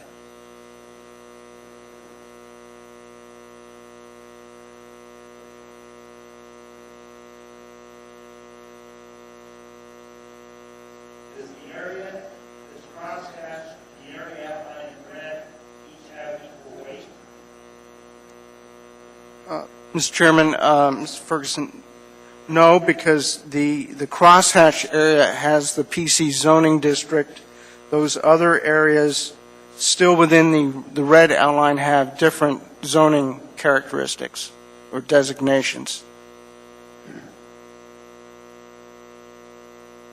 talked about the crosshatch area to the east. What about the crosshatch area? I guess it's in the red. On the other side. So the area tonight we're talking about is the area that is either outlined in red or crosshatched or either one. Mr. Chairman, Commissioner Ferguson, correct, yes. Commissioner Robinson. Thank you. Perhaps not the best question for staff, but you're reviewing it, as are we. My understanding from the work session was that the funding came primarily from a state grant. Is that right, for the planning effort? Through the chair, Mr. Robinson, that's correct. And that state grant also had with it identified the ability to do some immediate capital improvements in the area as well as planning. Is that right? Mr. Chairman, through the chair, Mr. Robinson, I don't believe that's correct, but that would be a question for the consultants. Okay, and noting that there's likely been considerable expense on the study thus far, as I look at page 73 of the implementation strategy in the plan, I list about 10 other additional planning efforts that would be undertaken by I assume contractor means an additional consultant. Is there funding identified at that point for those additional efforts? Through the chair, Mr. Robinson, I am not aware of that at this point. We are aware that there have been some numbers attached to some of those deliverables, I believe, but I have not seen that documentation. Are you able to share what those numbers are with those deliverables? I have not seen them. Okay. Thank you. What page were you referring to? Page 73. 73? Although, I guess point of clarification, I did not get the new plan that was being handed out that I think some of you did. So I don't know if I should be working off of a new document or the one I'm working off of is the one I got previously. So perhaps I could just ask clarification. What sheet of music are we working off of here tonight? September 5th version, correct? And there's a November 5 version. Yeah, now there's a November. You don't have a copy? Do we have a copy? Here it comes. Here it comes. And so what are we reviewing this evening? Mr. Chairman, through the chair, Mr. Robinson, so part of the challenge, I guess, of this assignment has been to determine what we are looking at, and so the documentation that you have received from staff is based on the September edition of the report, and as of last Friday, I believe, it was my understanding that the consultants had taken into consideration all of the edits that staff had prepared and submitted to them as a courtesy to let them know what we were finding. And so they have incorporated all of those recommendations and edits into this new version, the November 5th version, if you will. But that has not, we have not reviewed that to any degree other than just having a basic understanding that it does incorporate our analysis and the recommendations. Okay, so that's your understanding, but you cannot confirm because you haven't reviewed that document. Is that what I'm hearing? Through the chair, Mr. Rams, that's a fair statement. Yeah. Okay. Thank you. Commissioner Spring. Yes, through the chair. Just one other, I guess, technical clarification. What relationship does this have with the PC district in terms of the requirement to have a master plan? Through the chair, Mr. Spring, when the LOPAN plan was adopted, it identified what could happen within that blue boundary area. In 1991, through work by the Alaska Railroad, they identified that area for redevelopment in the pink hatched area and wanted to further provide clarity as to what type of development and how that redevelopment would occur under that PC district area. And so that's why they prepared a master plan that followed along the PC district. The PC district requires that a master plan be developed. The railroad developed development guidelines that were adopted as part of that PC district when it came into play. So the PC area that was identified by the railroad for future redevelopment. If I can follow up, Mr. Chair. Okay, so is the 2006 design criteria, design guidelines, part of the master plan as well as the 91 low patent plan? Yes. And we didn't receive a copy of the low patent plan, so I'm not sure what's in it, although I should because I remember a lot of controversy surrounding it. Does it have recommendations for land use and within that plan? The low patent plan was repealed when they adopted the new design guidelines and the PC district. It was repealed for that portion. Okay, so yes. Oh, repeat that for Commissioner Robinson, because he thought that was something like that happened. The low patent, through the chair, the low patent plan was repealed for that portion of the area covered by the PC district when that PC district was adopted. Okay, so to follow up, I guess my question is, does this replace the low patent or patent plan in terms of the requirement for a master plan? Because I guess in my opinion, the design guidelines that were adopted in 2006 wouldn't pass the test for requirements for a master plan. And unless there's some type of land use map or some type of land use component or element, you really can't have a master plan. So my question is this a master plan for the PC district? Through the chair, master plans historically have been forwarded by the property owner. This plan is being forwarded by the mayor's office, and as such, we didn't feel it met the historical use of a master plan definition, but that it could guide and illustrate what could happen as a development plan for the area. So through the chair, one last question then we can expect to see formal master plans submitted prior to development. If the property owner through the chair, if the property owner, being the railroad, is in line with this development plan, could amend their master plan to reflect So no it. development could take place until the master plan is submitted by the owner, property owner.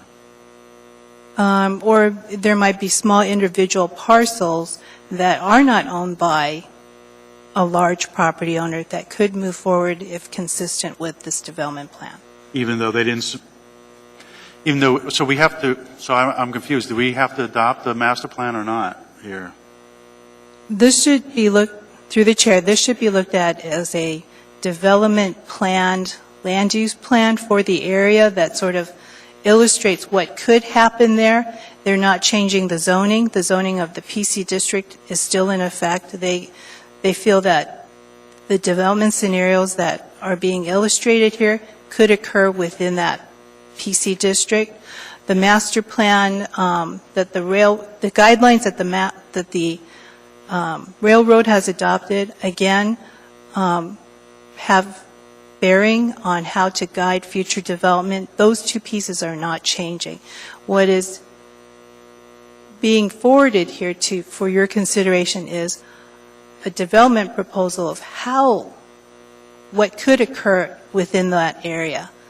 And again, Kling Stubbins is here, and they can explain as well what they were charged to do through the mayor's office. Thank you. Commissioner Robinson? Thank you.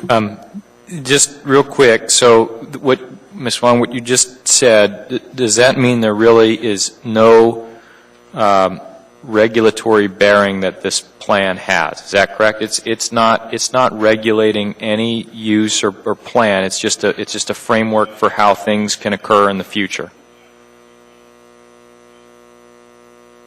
I would say that's a fair statement.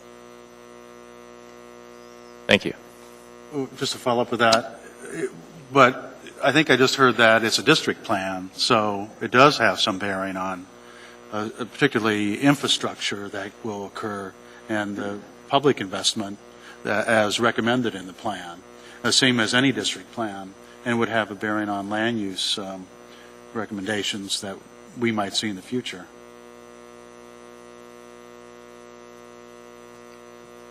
Staff, any clarification and comment on Commissioner Springs' observation district plan? None. Mr. Chair, if I could, one last question. Is there one guiding land use plan map in this document? And if so, what page is it on?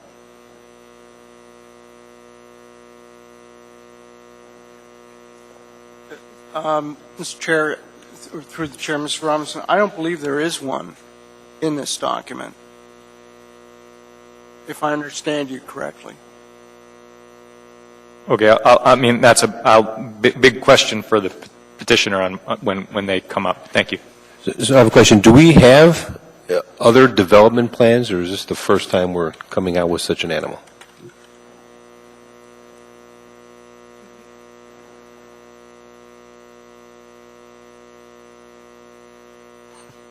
Mr. Chairman, Commissioners,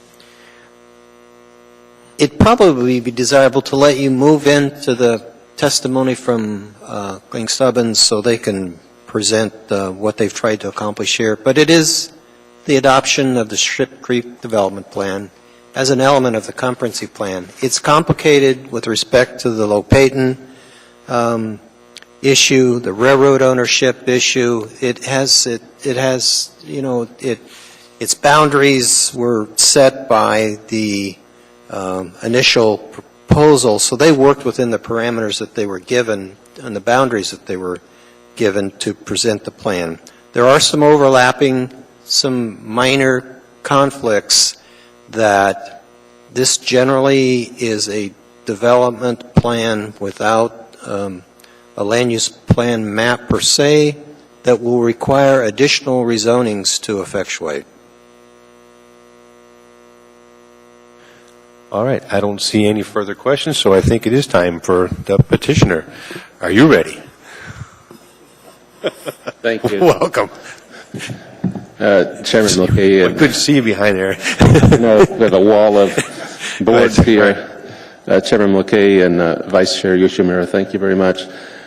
I'm going to kind of work backwards here a bit. I first want to clarify the document dated 5 November. It is simply our responses to comment 22, which are text edits and corrections, mislabelings, and so forth. And we just wanted to have a more accurate document in your hands before you took any action. It does not, I want to just be clear, it does not respond to all 23 of the recommendations in the document. Okay, second thing is that out of the 23 recommendations, we initially agreed with 21 out of 23. There were two we asked to tweak the text a bit, which was subsequently done, and now I would like to say we are in agreement with 23 out of 23 of the recommendations. That being said... real quick, is that 8 and 13? Is that what this... yes, numbers 8 and 13. Right, so... Yes, sir. 1 through 23, with 22 being in the revised document. 22 refers to 3 pages approximately of text edits, corrections, and technical... They are in the 5 November document. In your opinion, 22 has been taken care of in the 5 November document, and then 8 and 13 are here, the other. That is correct. All right. Sorry to interrupt. Thank you, sir. Nope, certainly. Now, I stated we're in agreement, which we are. Some of those comments pertain to future more detailed studies that would be required, which we acknowledge. For example, detailed geotechnical investigations in some of the seismic high-risk areas, environmental and regulatory issues regarding landfill in the mudflats, and so forth. We agree those are necessary, and we've never operated under any other assumption. However, that was not within the scope of this study. So we're in agreement, but we're not going to accomplish those in our study. But we do acknowledge they're required as this plan were to go into implementation. Is that clear?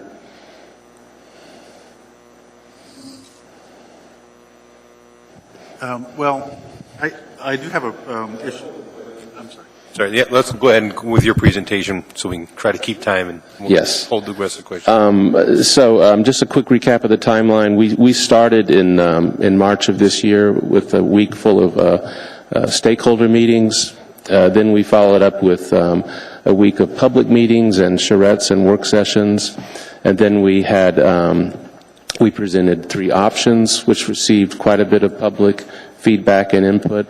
We took that and developed the final plan, which is included in the report, which we then came and presented to the general public as well as to the Chamber of Commerce, members of the legislature and assembly and so forth. And we had work sessions. We had one teleconference work session, and then we had one Friday, which you're aware of. So we believe that it was a successful consensus building process. We received a lot of good feedback during that process, and that became the genesis of the plan that's before you.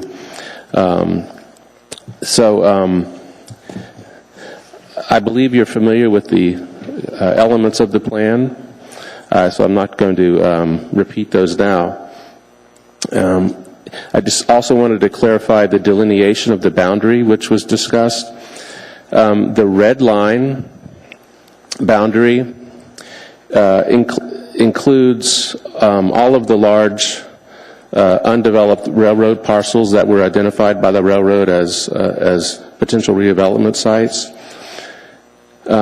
We also did request, as Mr. Cecil referenced, to extend the boundary a little bit east so that we would incorporate all of the PC zoned areas, because the railroad was concerned that there would not be any recommendation or action that would change the status of the PC zone. So we wanted to make sure that was included in the boundary. So we simply would want to extend the red line boundary east to include, which is also the pink hatch PC zone area.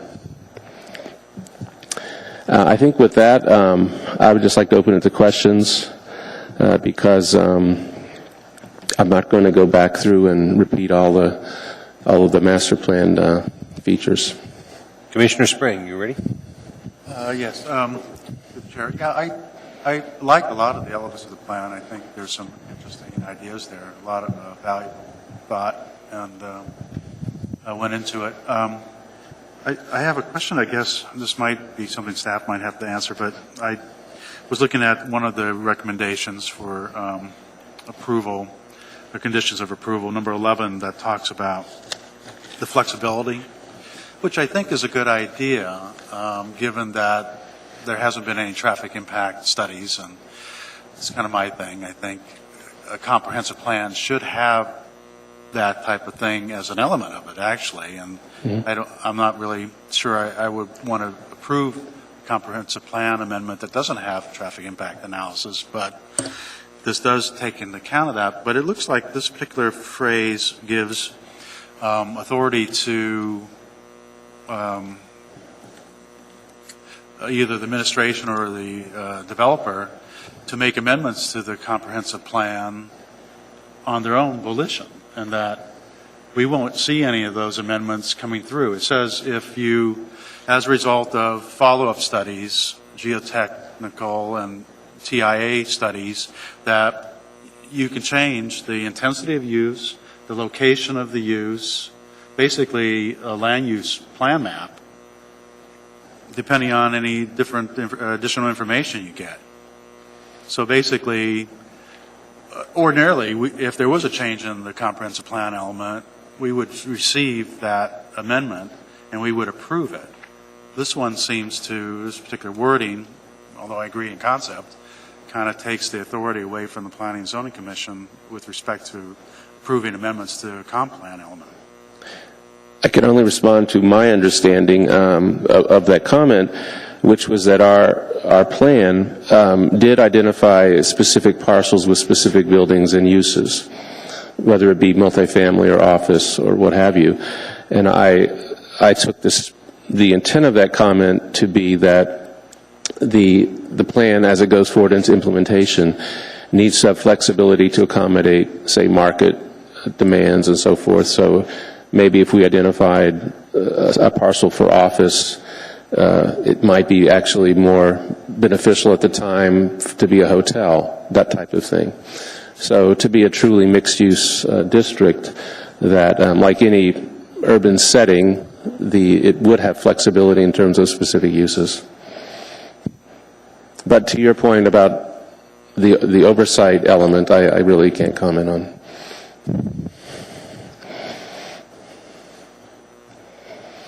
Commissioner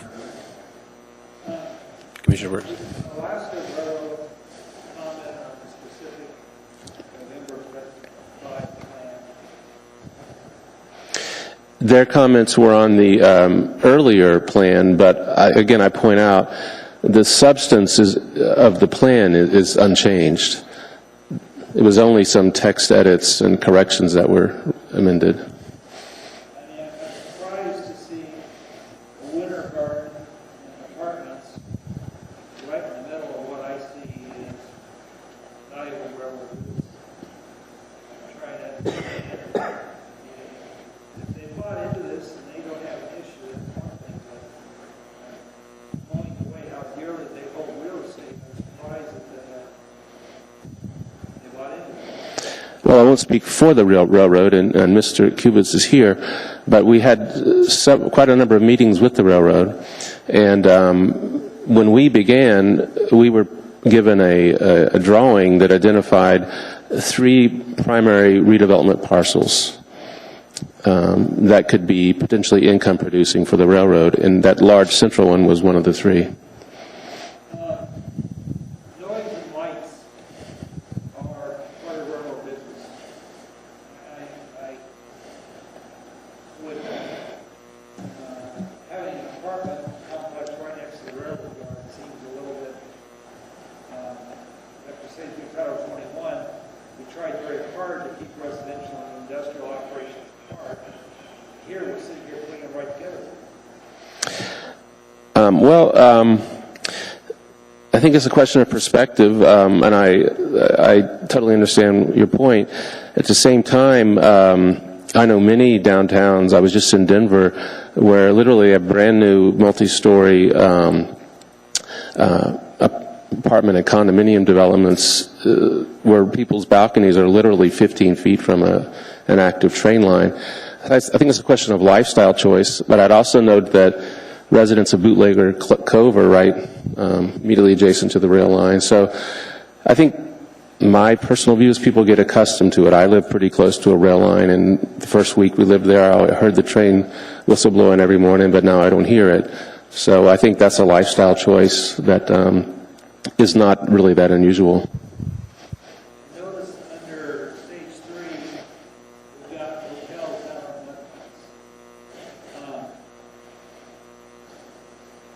For many reasons, that just seems wrong. Ask the planning staff how long it took to get a building permit down there, and they all said never. And geotechnical and everything else. I'm just really challenged with that. Now, that's stage 3, and I like some of your stage 1 ideas. That just blows me away. One last question. Whitney Road, you seem to talk to the pedestrians quite a bit about Whitney Road. Did you ever talk to the truckers? Yes, sir. And in fact, Mr. Aves Thompson is here. I believe you might speak to that later. He was one of his group, he and his group were one of the first meetings we had when we started. And we got a really clear understanding from him as to the needs of the trucking, the truck drivers in the trucking industry, moving the goods in and out of the port. And likewise, conflicts with trucks and trains and cars. And as we think about this wanting to be a more pedestrian-friendly environment, we think an important first step is to facilitate the truck movement through the site and around the site better to mitigate and minimize those kinds of conflicts. And we think the realignment of Whitney is an important step. The truckers I've talked to are concerned on the added mileage they have back and forth to town. It's a trade-off between pedestrians and truckers. We both agree we want to keep them separated. But the added miles you're putting on those trucks impacts the economy mightily. Well, we might I'm not sure we're talking about the same thing. The realignment we're talking about merely shifts Whitney Road probably about 100 yards to the north. I don't think it would add any actual distance. Where do you get out how do you get out of the port area? Well, right now, as it comes from the port, and then it goes in front or just to the south of the old power plant, our realignment would place it just to the north, and then it would gradually angle down and rejoin further east. Really wouldn't add any distance.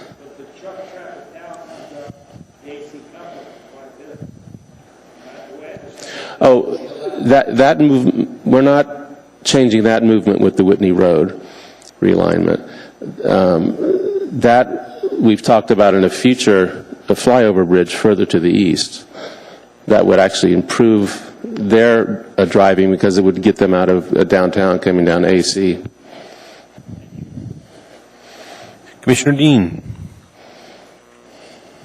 Through the chair, I was wondering if you have the November book in front of you. I don't. Could you get it for me? Yes. I have some specific questions about a page.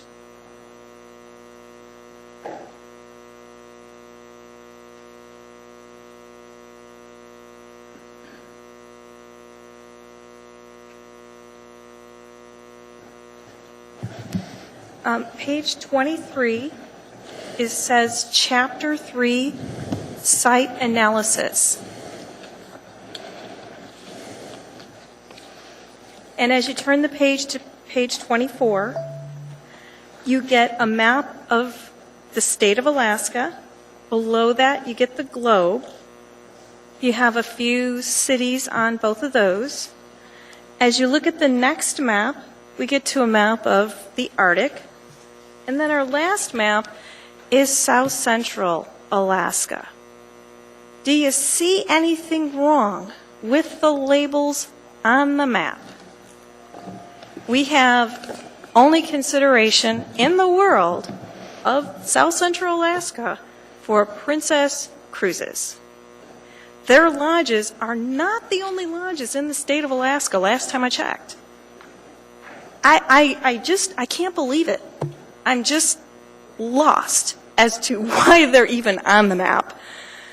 But to be that ridiculous to only include them is really got to be frustrating if you're in the tourism industry in this state and you're not with Princess Cruises.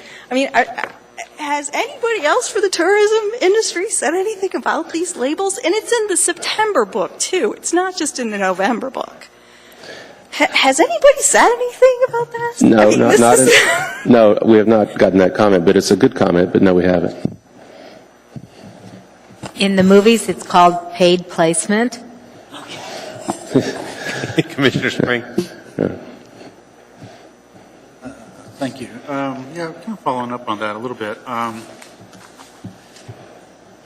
Looking at the market study on page 43, seems like there's some gaps a little bit in my understanding of how these figures were arrived at.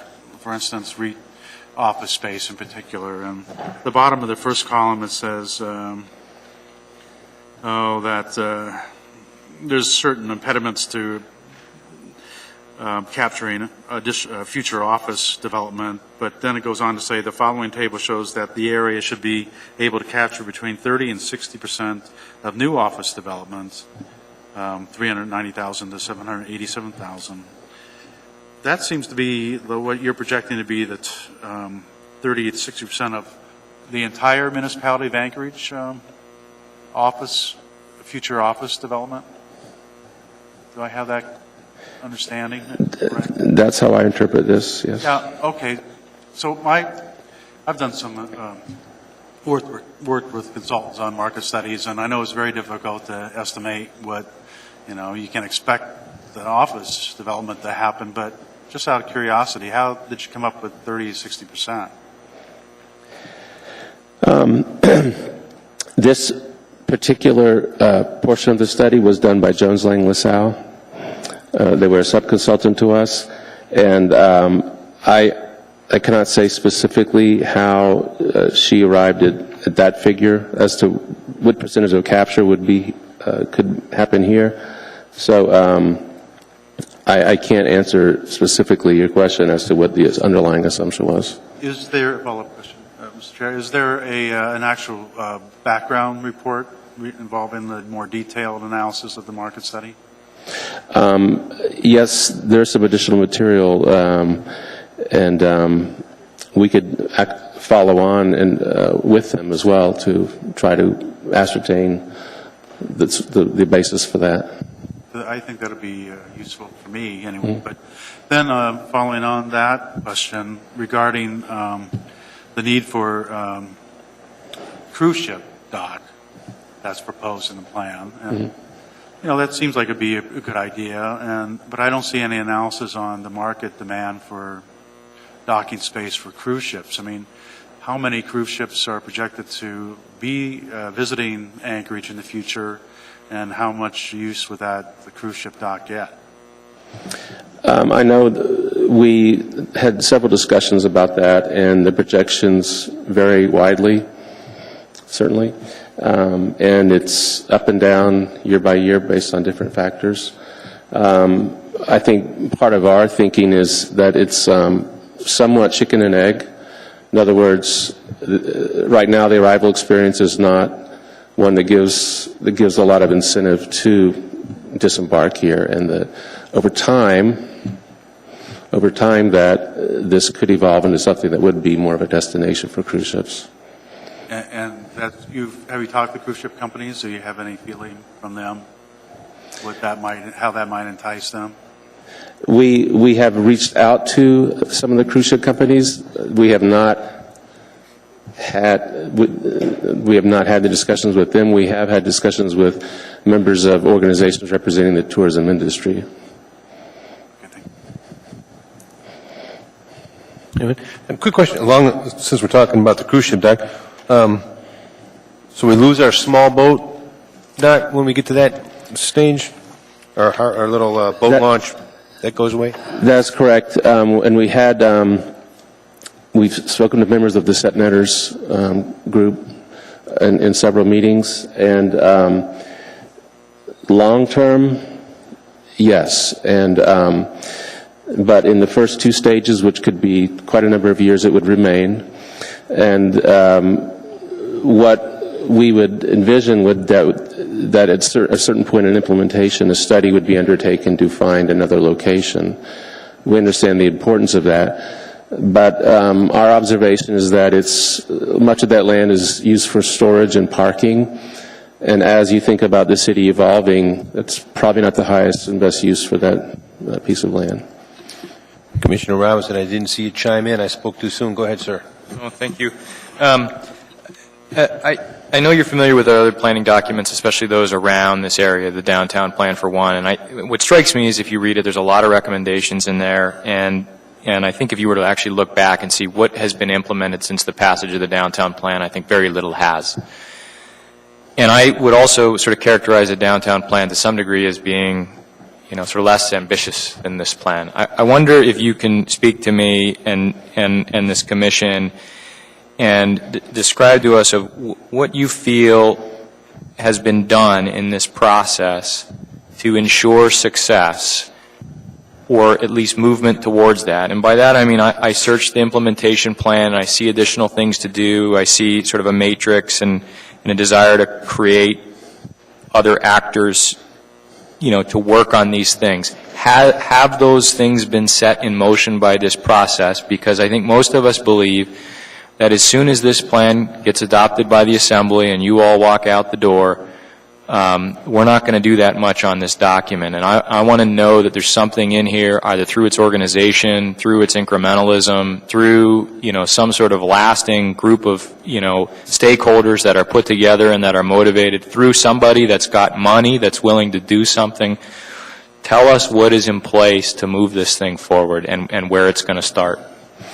I believe the commissioners are aware that one of our team members is Boston Global Investors. And they have great experience in implementing these types of plans. domestically and internationally. We think they're a very valuable team member for that reason.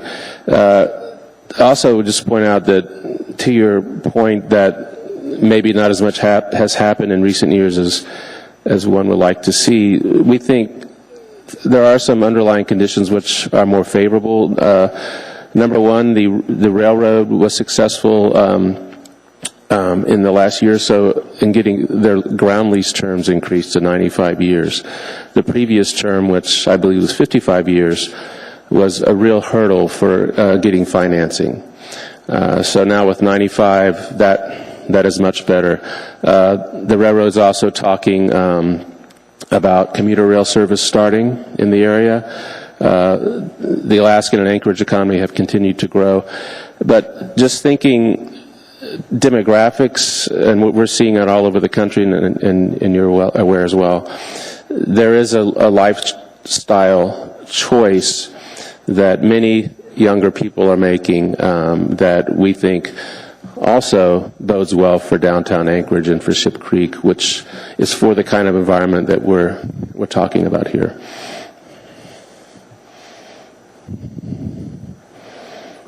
Are there any, in terms of the group of people and sort of plan champions, I assume when we open the public hearing, my hope is that we'll hear from some of them, but is there anything that's been sort of institutionalized through this process, a group that's going to carry forward? And then second question is, we heard talk about some numbers being put next to some of the additional studies.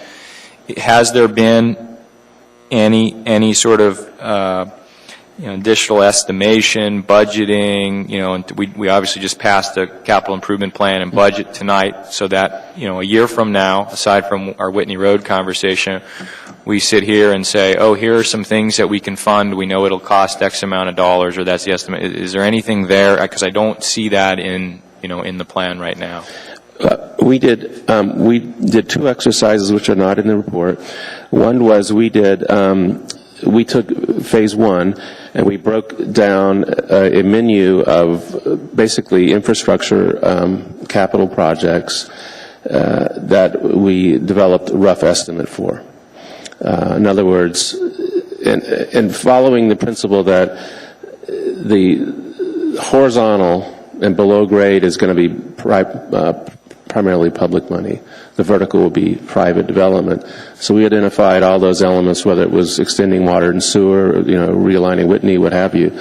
I don't want to cite those numbers from memory. The second thing we did was develop a fairly lengthy list of further studies and implementation steps and estimates of cost of those. Again, I'd just be going from memory to go down that list, but we have developed those conceptual numbers to, give an idea of going forward. And the goal would be to get to the point where issuing RFPs to developers and identifying actual parcels and having a master developer lead that process and bring in developers for specific parcels to get the first phase started. Would you have an objection to including that analysis, either in an appendix or in the report? I mean, I know we have support from the mayor. His term is running out. How do we know we have lasting, guidance for the next administration, the next assembly members? Would you be able to find a place in the report to sort of get some of that cemented in here? I think with consultation with the mayor's office, we would not. Thank you. I have another question. On page 68 on the 7.1, the implementation strategy, reading through the tasks, it's got tasks needed to realize these goals are, and I'm trying to see, is that an attempt to prioritize or to provide a sequence for these, or is this just a list? On page 68 and 69, it's got the implementation strategy. And second column, it starts out the tasks needed to realize these goals are, and then I think it's 1 through 9, or 1 through 10, and a bunch of sub-bullets. Have you attempted to, is this a prioritization or a sequence, or is it just the list? Well, these would all be required to start Phase 1. I mean, even just Phase 1 is a very large undertaking, and there's just a lot more due diligence that would have to be done, and these would all need to be included to really move ahead in a proper manner, we believe. I was kind of with you, except the preliminary design for the new elements of the Cook Inlet waterfront. So you're thinking you got to have a preliminary design for the dock and cruise terminal and the park and all that before we do anything? Well, the phasing diagram's not here, but in Phase 1, we identified to build a very small piece of it. Not the full cruise ship terminal, but a small piece of dock that could, at the very least, have a place for the tugs to tie up that are currently have a floating dock, and to provide some element of public waterfront access in the early stages.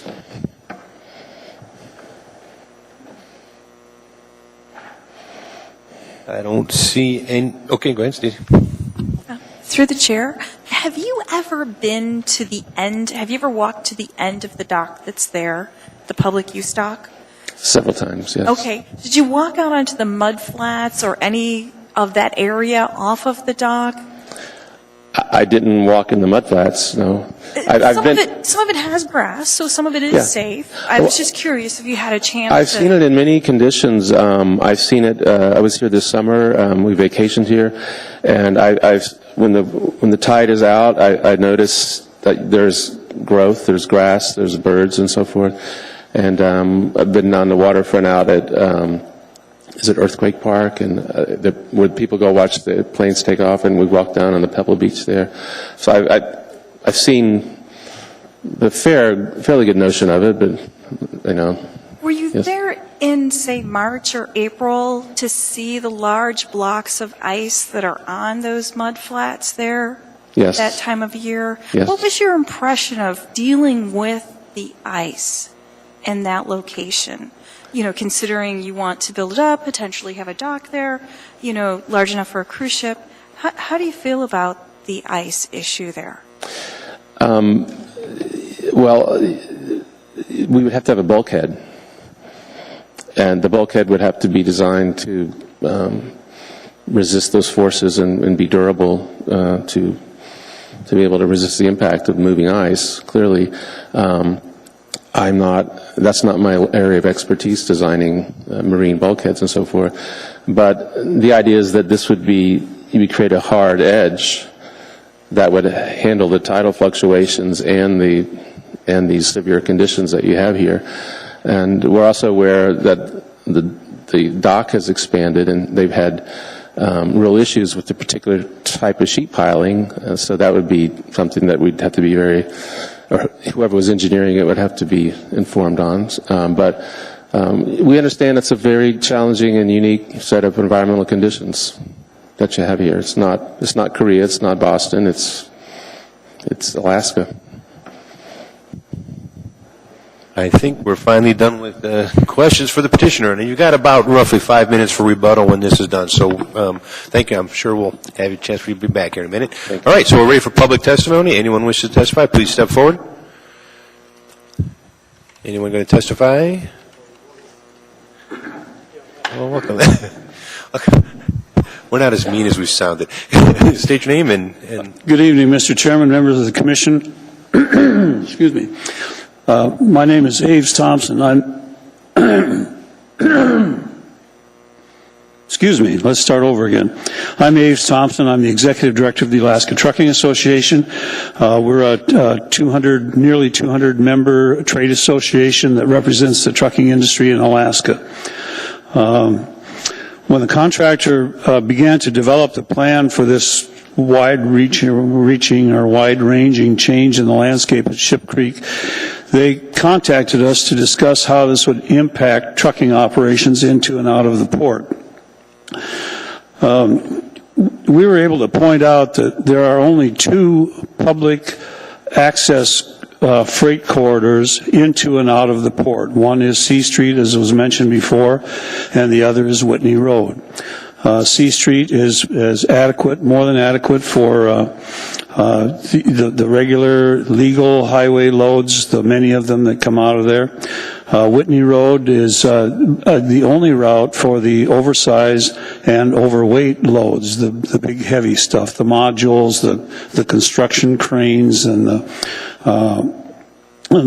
bulldozers, and as such. Some years ago, Alaska DOT and PF reported that there were nearly 250,000 truck trips into and out of the Port of Anchorage annually. And the Port of Anchorage estimates that 85% of the freight that comes into Alaska, excluding Southeast Alaska, comes across the dock at the Port of Anchorage. It's absolutely essential that adequate freight routes be preserved to ensure the safe and efficient movement of freight. And the freight that serves not only Anchorage but the rest of the state as well. And given that these critical freight corridors are preserved and enhanced as we look forward to future freight volume increases, the Alaska Trucking Association supports this project. Any questions? I just want a quick one. Understand, support, you like the idea of the route. So if the whole plan comes to fruition and we have all this additional residential areas, shopping, all the additional pedestrian, bicycle traffic, you're still fine with all that? Still? Well, of course, with the caveat, Mr. Chairman, that those freight routes and those freight corridors are preserved, because somehow the freight needs to come out of the port, and it's just as simple as that. And unless there are alternative routes that are developed later, we will still need to use C Street and Whitney Road. Thank you. All right, thank you. No other questions? Thank you very much. Anyone else care to testify? Yes, sir.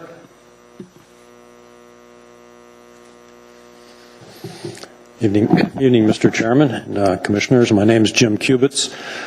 Title is Vice President of Corporate Planning and Real Estate for the Alaska Railroad Corporation. Just wanted to come out and basically say we were involved in this project. The contractor that was hired by the city, Kling Stubbins, came and met with the railroad several times, and we have our mantra also. We're not in the trucking business directly, we're in the railroad business, and our biggest concern, of course, was keeping our rail yard intact, operational, safe. Because we have a small rail yard, we really could use a larger one, but we're pretty constrained. We're learning how to operate within it. And we didn't want this project to necessarily affect transportation for the truckers either, because we're partners in all of that business.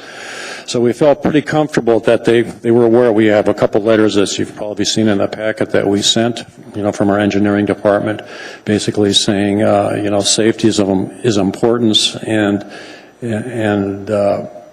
grade crossings are important. If we had our way, we would, create separated grade crossings at every intersection, but we just can't down in there because it's so constrained. So it's going to have to operate safely. So that's one of the issues. The other issue that I sort of divide the railroad and Ship Creek. There's what I call East Germany on the north side, which is the rail yard, and I'm kind of in charge of the southern side, the development side, and that's why I was hired. And we've been working, of course, very slowly, in redeveloping Ship Creek one step at a time. We were the ones that came up with the design guidelines and the PC zoning in 2005. I think they passed in 2006. And we're very slowly doing that. The city has been extremely cooperative with a lot of their creek money by helping to improve Ship Creek. We like to attract people down the hill. We recently did a major improvement. As you know, we have in our old red freight shed on First Avenue across from Anchorage Coal Storage. We remodeled that building. It's the first LEED certified historic building in the state of Alaska, and it's 99% occupied.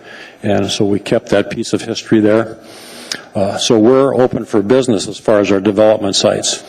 Now, the mayor told this group, the Kling Stubbins group, to think outside the box, and they certainly did, as far as what they came up with.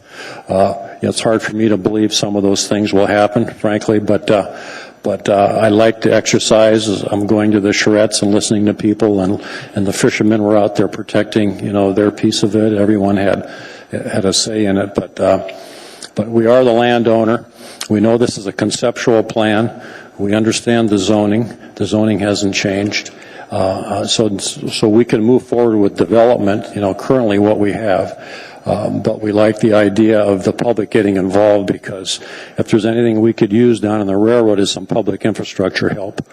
I'm currently have about a $3 million project to extend sewer on Post Road to businesses, as you may not know, do not have sewer on Post Road. We're using an old railroad right-of-way to do that, and we have to do it with our own money.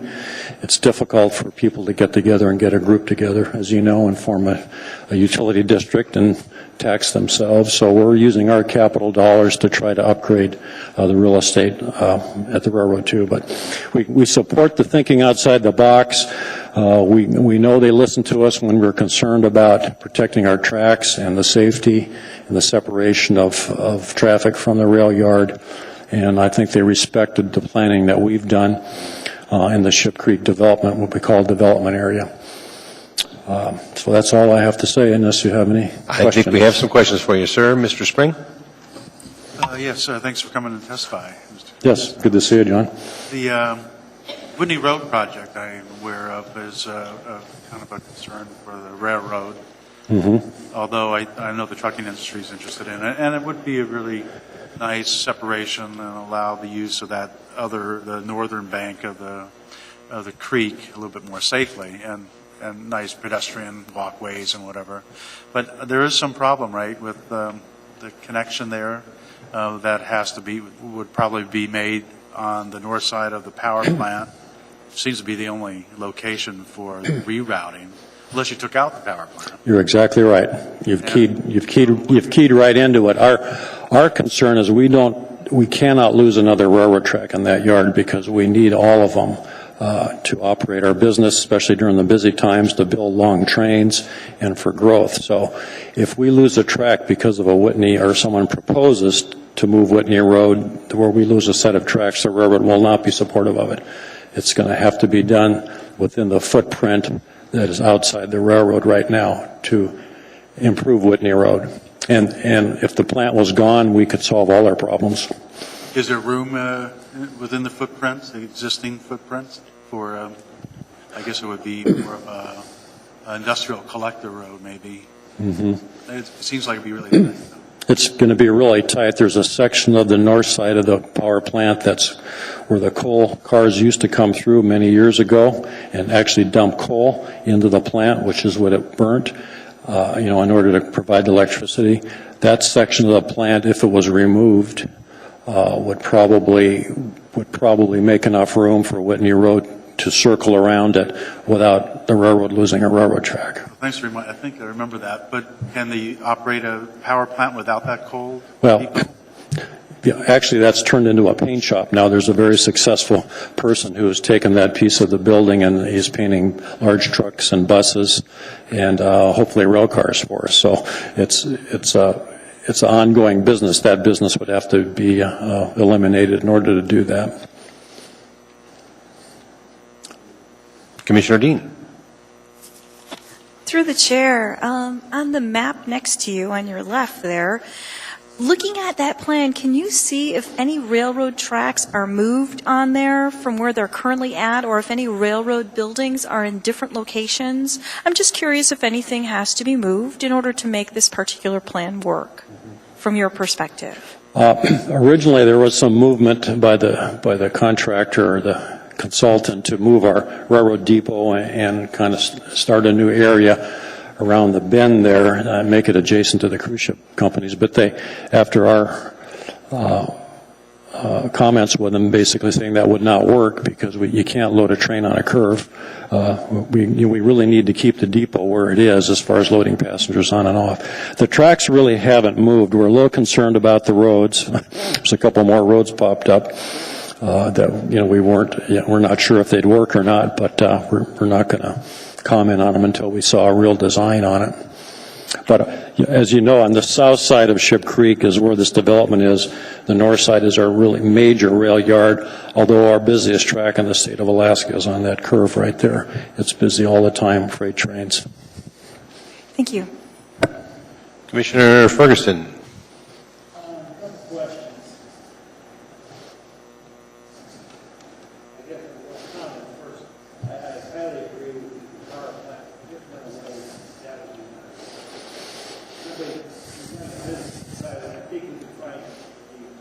Better spot for them, and I don't see much future with coal plants right now. The historic depot stays where it is. Whether winter gardens are all that, you guys are cool with that. I mean, it doesn't impact your operation where it is. Remember where it is. It's right across the rail tracks. Here's the default.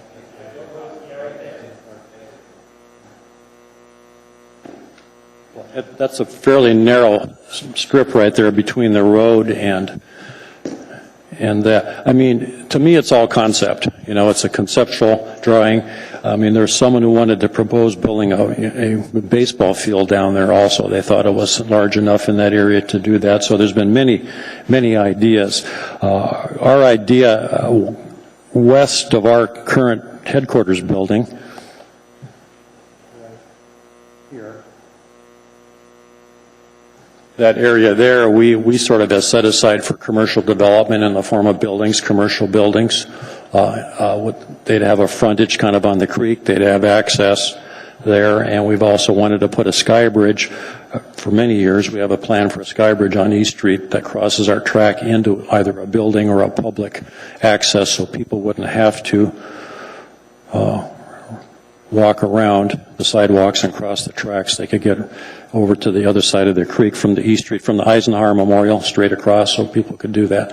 We still would like to do that, so we know that area is going to develop. It's just a matter of luring the first commercial investor down there who wants to do it. We're talking to a few people. We've done that for a couple of years, but as far as the winter garden, you know, to me it would probably fit in there. It'd be a little narrower than it looks, but. They expanded, you guys could do that. Mm-hmm. The vacant land to the west is the historic depot. A lot of construction companies, a lot of things get stored there for various periods of time. I think it's where the ice festival currently is in that area. Mm-hmm. Anyway, you've always had real estate available for the construction companies that need it for storage of lots of material.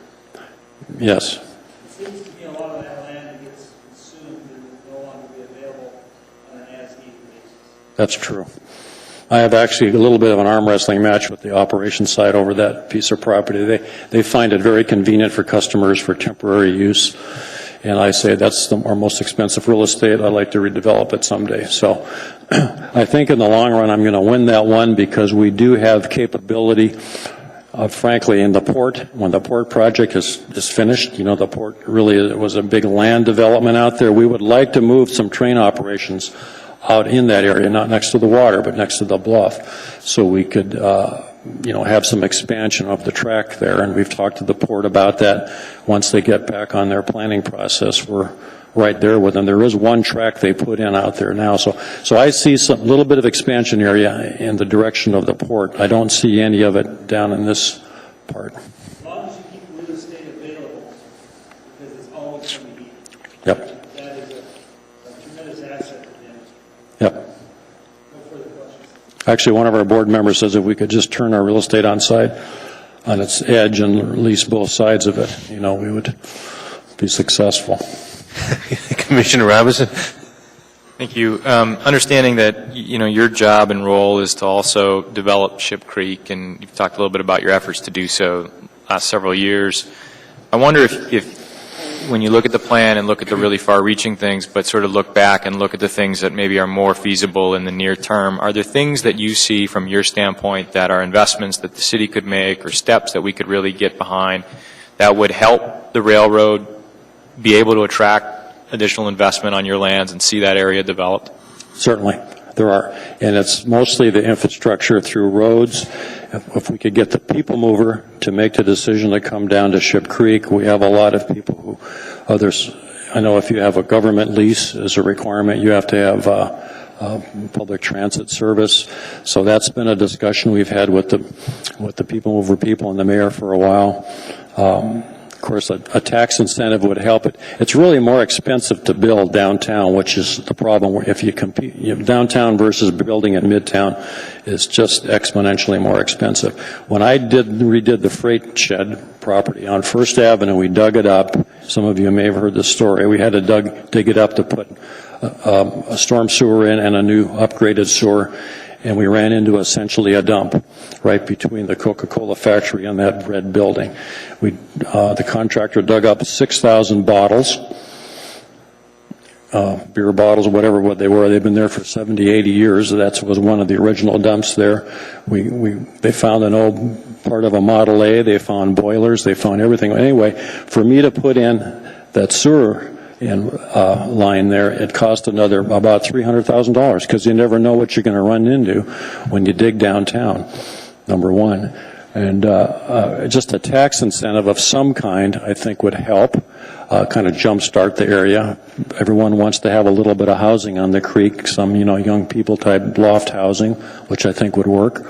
But the dollars have to match up, and there's been a supply of land that's been cheaper up until now. But we keep doing things because we do want to get connected with downtown, and I think one or two developments, and then things will start taking off.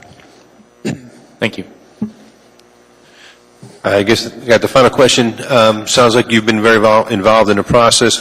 Are you comfortable with the way things are currently structured, that as this thing moves forward into implementation, that the railroad still has appropriate seats at the appropriate table, or do you need that put into the plan? Or? Well, yeah, I mean, the city's always open to us. We have a good communication system with the city. It is our land, and what you need is customers.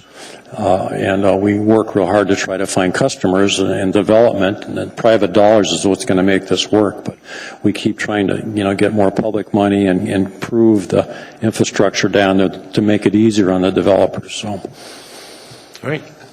I don't see any further questions. Thank you very much. Appreciate the testimony. All right, anyone else testify?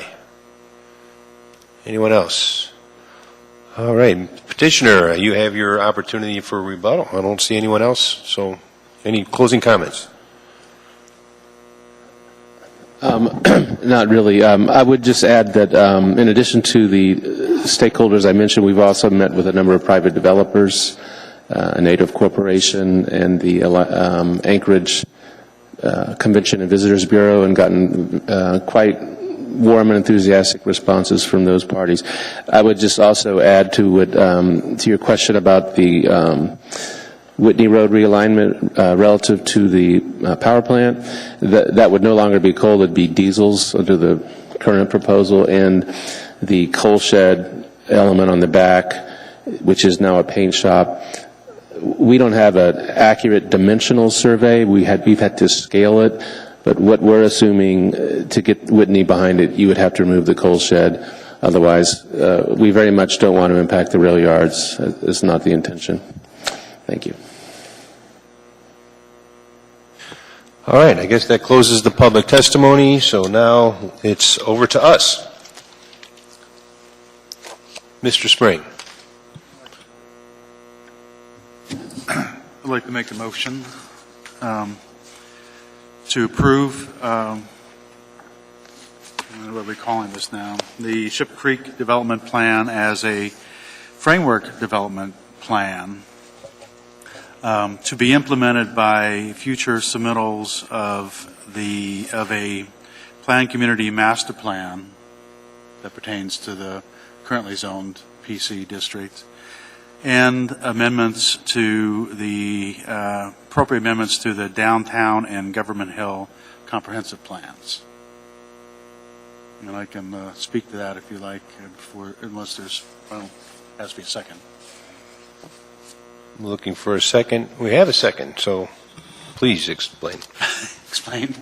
Okay. A couple of things I think I believe as a result of the discussion and the public hearing is that there hasn't been sufficient analysis and review of this plan to convince me that we should adopt it as an element of the comprehensive plan. There's numerous requirements, conditions of approval that staff has put in regarding future traffic impact analysis and geotechnical review, which tells me that it hasn't been vetted properly yet as what should be done for any comprehensive plan. To me, this looks and sounds and smells like a framework plan, something that will give direction in the future to future refined plans as needed. So the way I propose it is break it out the way it currently is broken out by the types of zoning districts and district plans that are already in effect. The PC district, which I believe is largely outside of the, I'm not sure exactly, I believe it's outside of the downtown plan for the most part, needs a master plan in order to be implemented. So using this as a framework plan, a developer, well, apparently it would have to be the railroad, would have to come in and submit a master plan. So they can do that and refine the study sufficiently so that we can be sure when we review it that it can fly and that it meets all the requirements of a master plan, including probably a traffic impact analysis and geotechnical type of reviews. The other parts of it that are outside of the PC district would generally fall into two categories. One would be the Government Hill comprehensive plan and the downtown, the Government Hill district plan and the downtown district plan. It seems appropriate that in any case that even if we did adopt this as a district plan, that those plans would have to be amended in order to reconcile the two conflicting plans. If we went ahead and instead of doing a framework plan and adopt it as a district plan, I think it would be probable that we'd have to go back and amend the downtown plan because of the conflicts. We'd have to go back and amend the Government Hill plan because of the conflicts. If we adopt it as a framework plan, then that leaves it open for future amendments to those district plans to take place. And this would give guidance, this would give guidance to it. I'm also a little concerned by the wording that I saw in the recommendations for approval that basically says that, well, here we want you to adopt this district plan, but we also want you to give us authority to amend it however we think needs to be done after we do the studies that probably should have been done to begin with in order to adopt the district plan, like the traffic improvement, traffic impact analysis and geotechnical analysis. So what this tells me is that we recommend approval of a district plan, then they can come back and change it, basically the land uses, the intensity of land uses, and any way that they see fit. They being, that's a good question, who they are would be the administration in conjunction with the landowners, I'm assuming, without our review, which doesn't seem like we shouldn't be giving away our responsibilities of as a planning and zoning commission. If we adopt a comprehensive plan, we should also be responsible for approving any amendments to the comprehensive plan. All right, so I want to make sure I understand the motion. So your motion is to approve this as a framework plan, but then I'm missing the rest. Well, the second part may not be necessary. Not necessary. I thought it would be useful to provide guidance to how it works with other plans, because I don't think there's anything such as a concept framework plan in Title 21, for instance, so I don't think there's a definition of it. So my intent was in adding those other additional phrases was to give some direction on how it would be implemented in the future. And that would be through, I don't want to rename it master plan. I don't think it's a master plan. And, but I think it would be implemented as, part of it would be implemented as a master plan in the PC district, which is required anyway. it has to be done, what I understand from staff. And it would also be implemented through amendments to the comprehensive plan as adopted through the downtown district plan and the Government Hill district plan, which in my opinion has to be amended anyway. I think I'm getting clear on that. All right, Commissioner Ferguson. Would you, as part of this motion, set the clarification, the area in question is the area shown in red and in pink crosshatch on page 6, moving around the whole area was.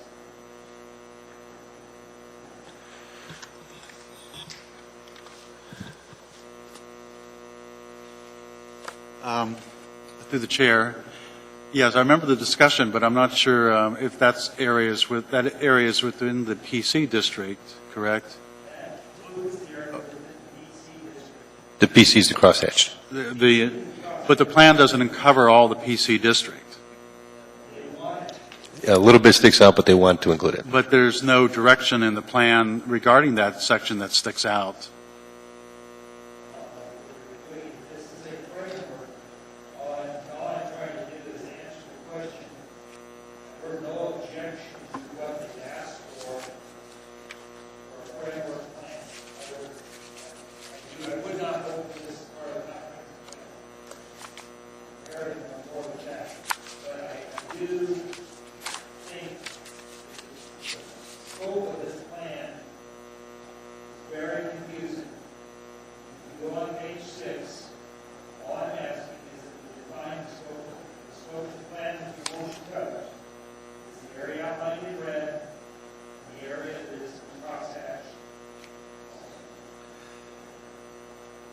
Through the chair, I would accept that clarification, except that the Ship Creek plan says nothing about that crosshatch section that sticks out beyond the red line. The red line area is the only area that the plan addresses.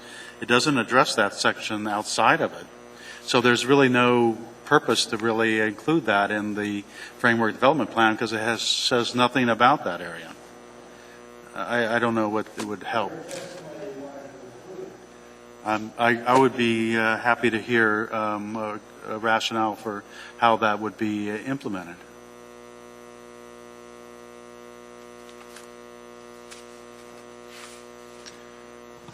We'll go ahead and do Commissioner Robinson. You had some comments? Yes, I seconded the motion, and I intend to support it. I think Mr. Spring's motion also came after it with a number of findings that I think can be fleshed out. I do have a couple of, one clarification maybe, and then I do have several minor amendments that I'd like to offer. But my first question to Mr. Spring is, was your intent to also accept the 23 recommendations that were presented by the Planning Department?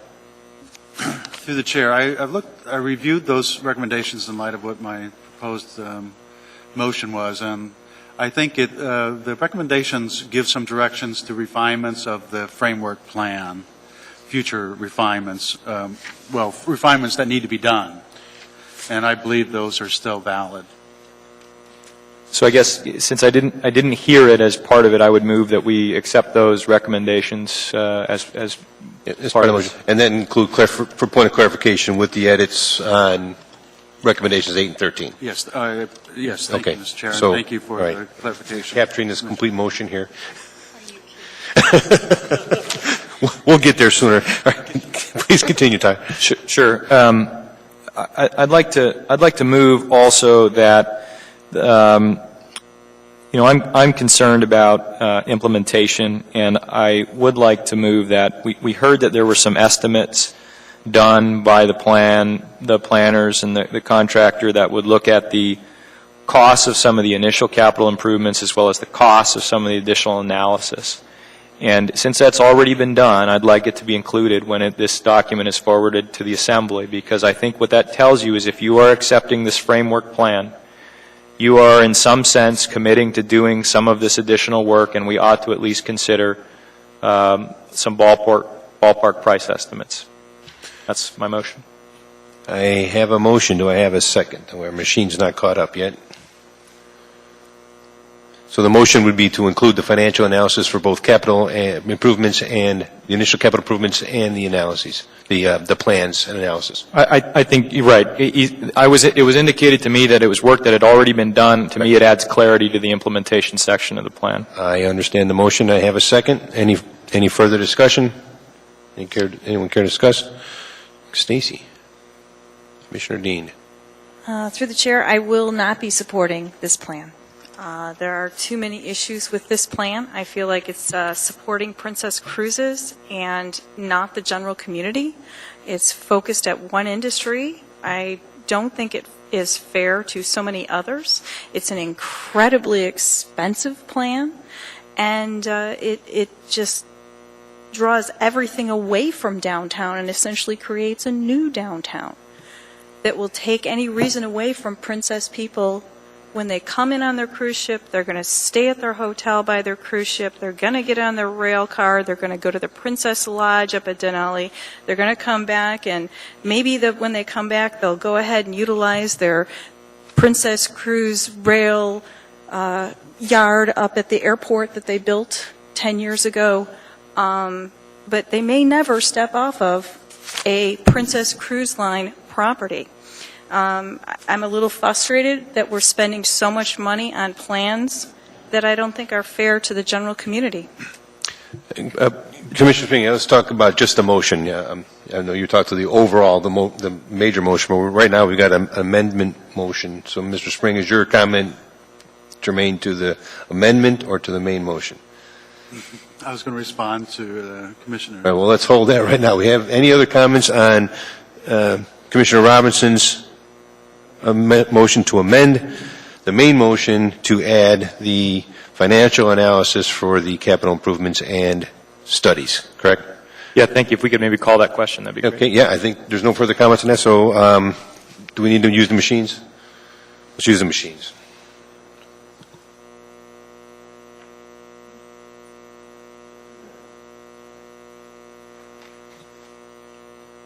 Well, that looks pretty good. That one passes unanimously. Okay, Mr. Robinson, I think you still had some other comments? I think I would just like should we move forward with this plan, I'd like to just emphasize a couple of items that are in the plan, in fact, in Phase 1A specifically. And so I would just hope that perhaps this is more findings in my support for the main motion, but specifically, I like the fact that the plan highlights the following: the Coastal Trail extension, the F Street pedestrian bridge, that trail system connection, 2 new fishing access platforms on Ship Creek, the realignment of Whitney Road, an increased angler access area, and new park and stream buffers. I believe that those incremental steps help improve the experience in Ship Creek, whether or not the grand vision happens. I believe it adds value to our trail system, to our parks. It adds a destination for visitors, for urban fishermen, and I think that alone is reason to move the plan forward. I think we lose sight of those small but important fixes in the broader vision, and that's my concern. So with that and with Mr. Spring's clarifications on the framework, I'll be supporting the motion here tonight. All right, Commissioner Spring. Let me just clarify. Was that an amendment? Or is that? That was just speaking in support of the main motion. We're back to the main motion. We passed one amendment. We're back to the main motion. It was speaking in support of and articulated my thoughts quite well for me. Thank you, Tyler. Can I comment on that? Yes, you were going to talk to Commissioner Dean. And I agree with I have some concerns with the dock viability and the cruise line market for Anchorage, and I haven't seen anything to tell me that otherwise, that it's going to be successful. But I think I'm a little bit relieved in my fears by the addition of item 13 and the recommendations of conditions of approval, which says that the development plan states that Phase 3 is illustrative concept, envisioned to be developed over 50 to 100 a year. So I don't know if that's sufficient to relieve, to kind of resolve my fears, but I'd be willing to consider possibly deleting Phase 3 and Phase 1D from the framework plan, if that's the case, and in order to just eliminate that, since share your concern regarding the viability of that, the feasibility of that, and that would be one way to resolve the issue, by eliminating from the framework plan. Commissioner Ferguson. You can answer several of my concerns, and may possibly get my vote if you were to delete 1D and Phase 3. I agree completely with Commissioner Robinson that Phase 1 is doable, reasonable, is within the guides. Phase 3 is a contractor, is an engineer. I cannot support building on wetlands. I'm afraid I would be subject to much criticism if I did. And it just, to me, it shows a complete, total lack of understanding of our geology. I mean, the mudflats are not a place you want to be. So if you would accept an amendment deleting 1D, which is building a marsh, and deleting Phase 3, I would definitely support that. I would accept that as a friendly amendment, if that's possible. I don't think that would be a possible way to do it. I think that would have to be a standalone amendment. So let's, I believe. No, I think we have Mr. Ferguson is about to make a motion, I believe. Make a motion on the amendment to the main motion that we delete Phase 1D and Phase 3 from the Ship Creek. Help me out. What do we call it now? Framework. Ship Creek Framework Plan. Do we delete Phase 1D and Phase 3 from the Ship Creek development? And we have a second from Commissioner Dean. Commissioner Ferguson, would you like to speak more to your motion? I believe that brings this plan more in line with the realistic expectations of the community. And that portion of the plan is the least tied down or firm. And so there's 25 figures on that later. Commissioner Dean, any further thoughts on that? Through the chair, yes, I agree with Jim. I think this is great. Thank you. Mr. Chair, if could I have a comment on that one? Yes, I could.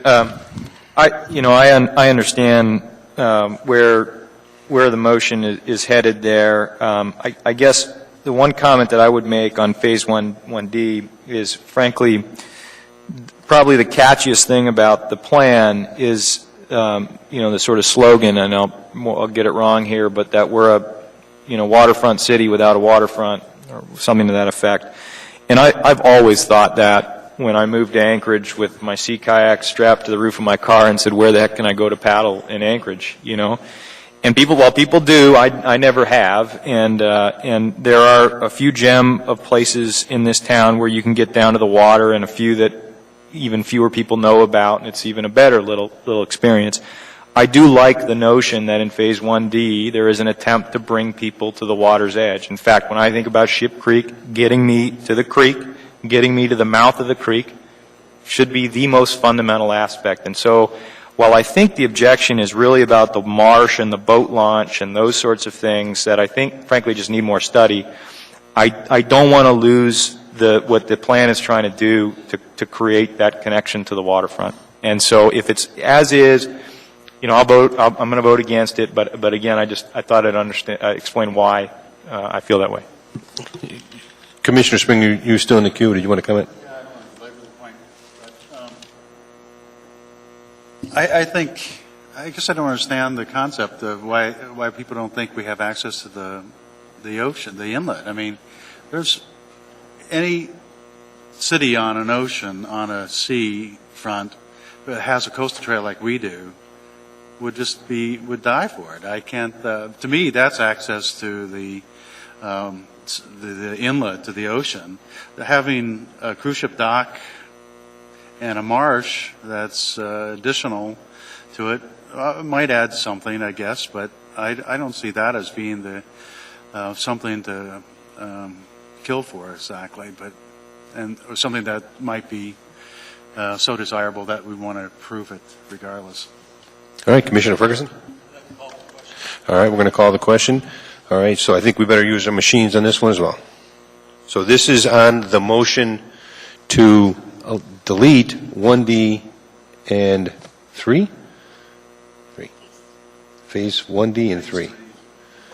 Phase 3 and 1D. 1D and 3 from the main plan. All right, so please vote when the machine gets ready.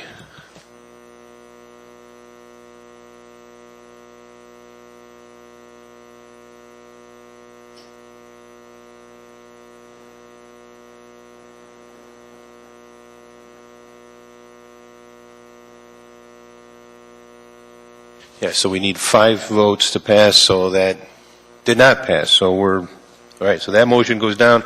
So any other discussion on the other motion amendments before we go back to the main motion? So we're back to the main motion to approve this as a framework plan with the recommendations from staff as amended with the laid on the table document today, with the amendment that did pass, correct? What else am I missing? I think that's it. All right, so let's use the machines.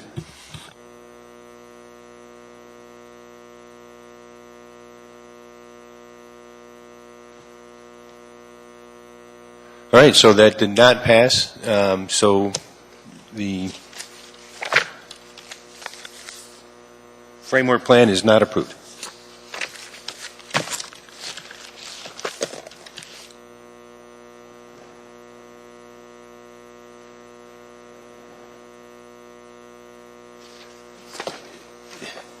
So question over to staff. This is, Mr. McConnell, this will go to, or Mr., I'm not sure who over there, this is going to the Assembly on the 19th, I believe. So we will have a document. What do you need from us for our resolution? We'll have a resolution drafted for your approval on the 18th, and thus we'll be, assuming you approve it on the 18th, we'll be able to get it to the Assembly on the 19th. All right, thank you.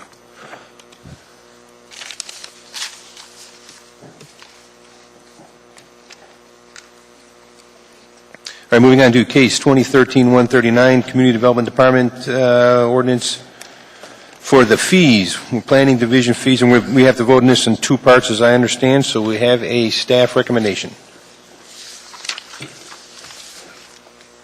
or staff presentation. Mr. Chairman, Erica did quite a bit of work with this. I think she's already shared some of her analysis with you previously. Basically, we're going into the 14 budget, and we're proposing fee increases to the planning side, and also some fee increases for development services in the on-site area, but not the building fees. We're still evaluating those, but the planning fees, basically, the last time they were adjusted, we've had an increase of CPI over 25%. We're proposing about a 12% fee increase for the planning fees. I know some of the commissioners have worked with Erica to go a little bit more into detail, and we're certainly amenable to looking at that with you in the future. But for the most part, we've looked at other jurisdictions. We feel that the fees were pretty much, for the most part, in sync when been used over the past couple of decades, and that the fee increase is appropriate.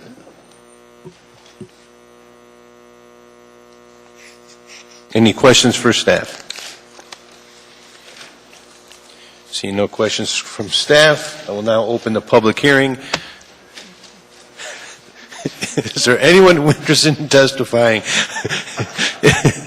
Is there anyone interested in testifying? I don't see anyone interested in testifying, so public testimony is now closed. What's the will of the commission? Mr. Ferguson.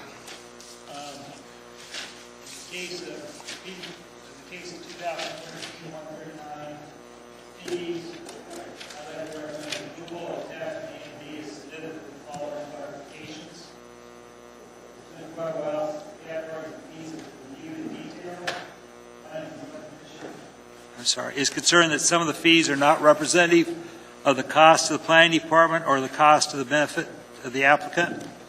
The categories have not been reviewed to assure everyone that they are still current and applicable. The Planning and Zoning Commission will hold a series of work sessions with the planning staff over the next 6 months to address the above items and will then make a revised recommendation to the Assembly. There is simply insufficient time due to the current schedule between Planning and Zoning and Assembly. The work sessions will address the following: review the increases in planning staff wages between January 2003 and forecasted January 2014. This will be used in an attempt to validate the increase requested. Possible reorganization of categories and subcategories with an eye on simplifying the number of categories. Also look at potential new categories and or combining some categories. Review the fees in an attempt to balance the fee with the cost to planning department and the benefit to the applicant. Review the fees in an attempt to simplify the system, i.e. combining some categories and rounding some fees. And we have a second, Commissioner Dean. Commissioner Ferguson, anything you want to say about your motion? I understand Commissioner Robinson may have a amendment he want to propose. I think the fees have not been looked at. We got to sit down and go through them in detail and look at them. I'm not disagreeing with what staff's done, but I'm not sorry. Neither am I agreeing with it. I just want the opportunity to look at it and analyze it. Commissioner Dean, anything you wanted to say on the motion? Anyone in the there he is, Commissioner Robinson. Thank you. I understand the desire to talk these through. I think the one thing I would add is we have a lot of new processes coming up in Title 21, and I think it's hard to know really, truly how those are going to impact the planning department's budget, staff time.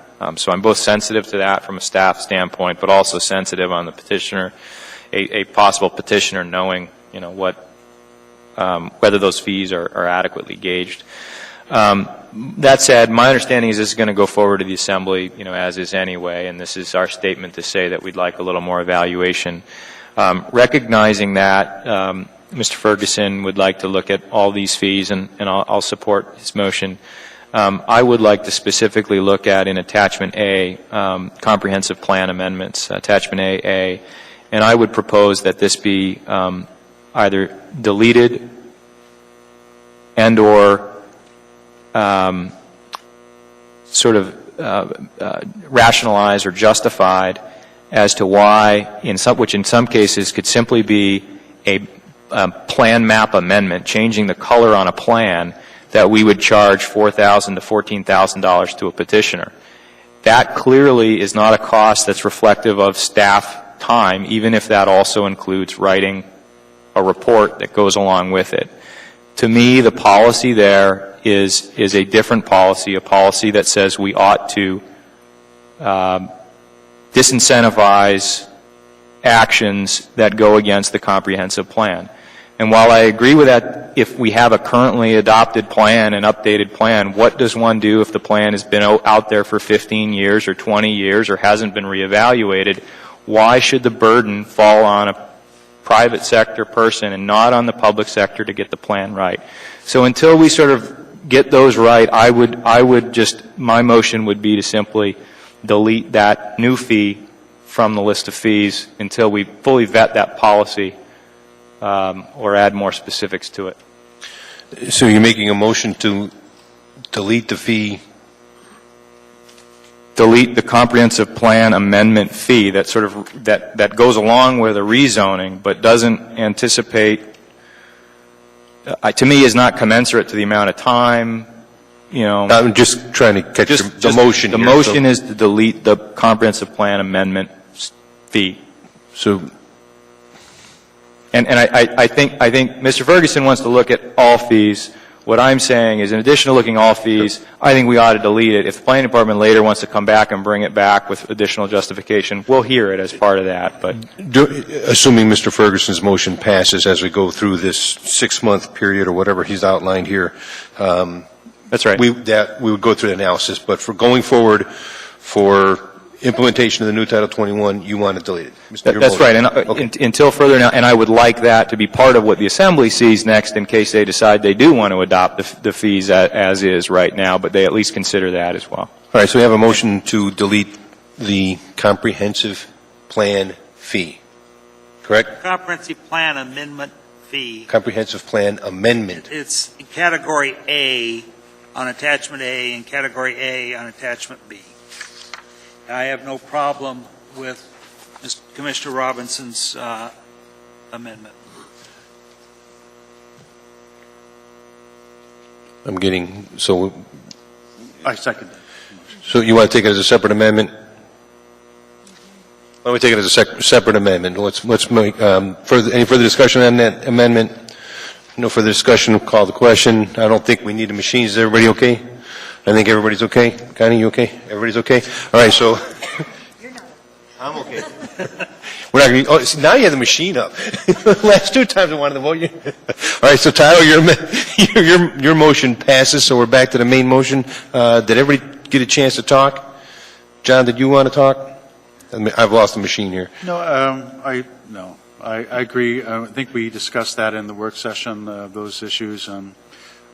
I totally agree. Just eliminate it until we have time to really determine if there is additional cost to it or something, and makes sense. Commissioner Yoshimura?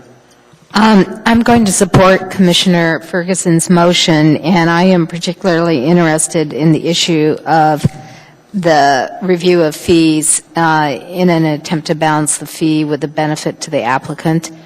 I've been on this commission now for almost 6 years, and during that period of time, I've seen a number of residential rezones to commercial to a great financial benefit to the applicant.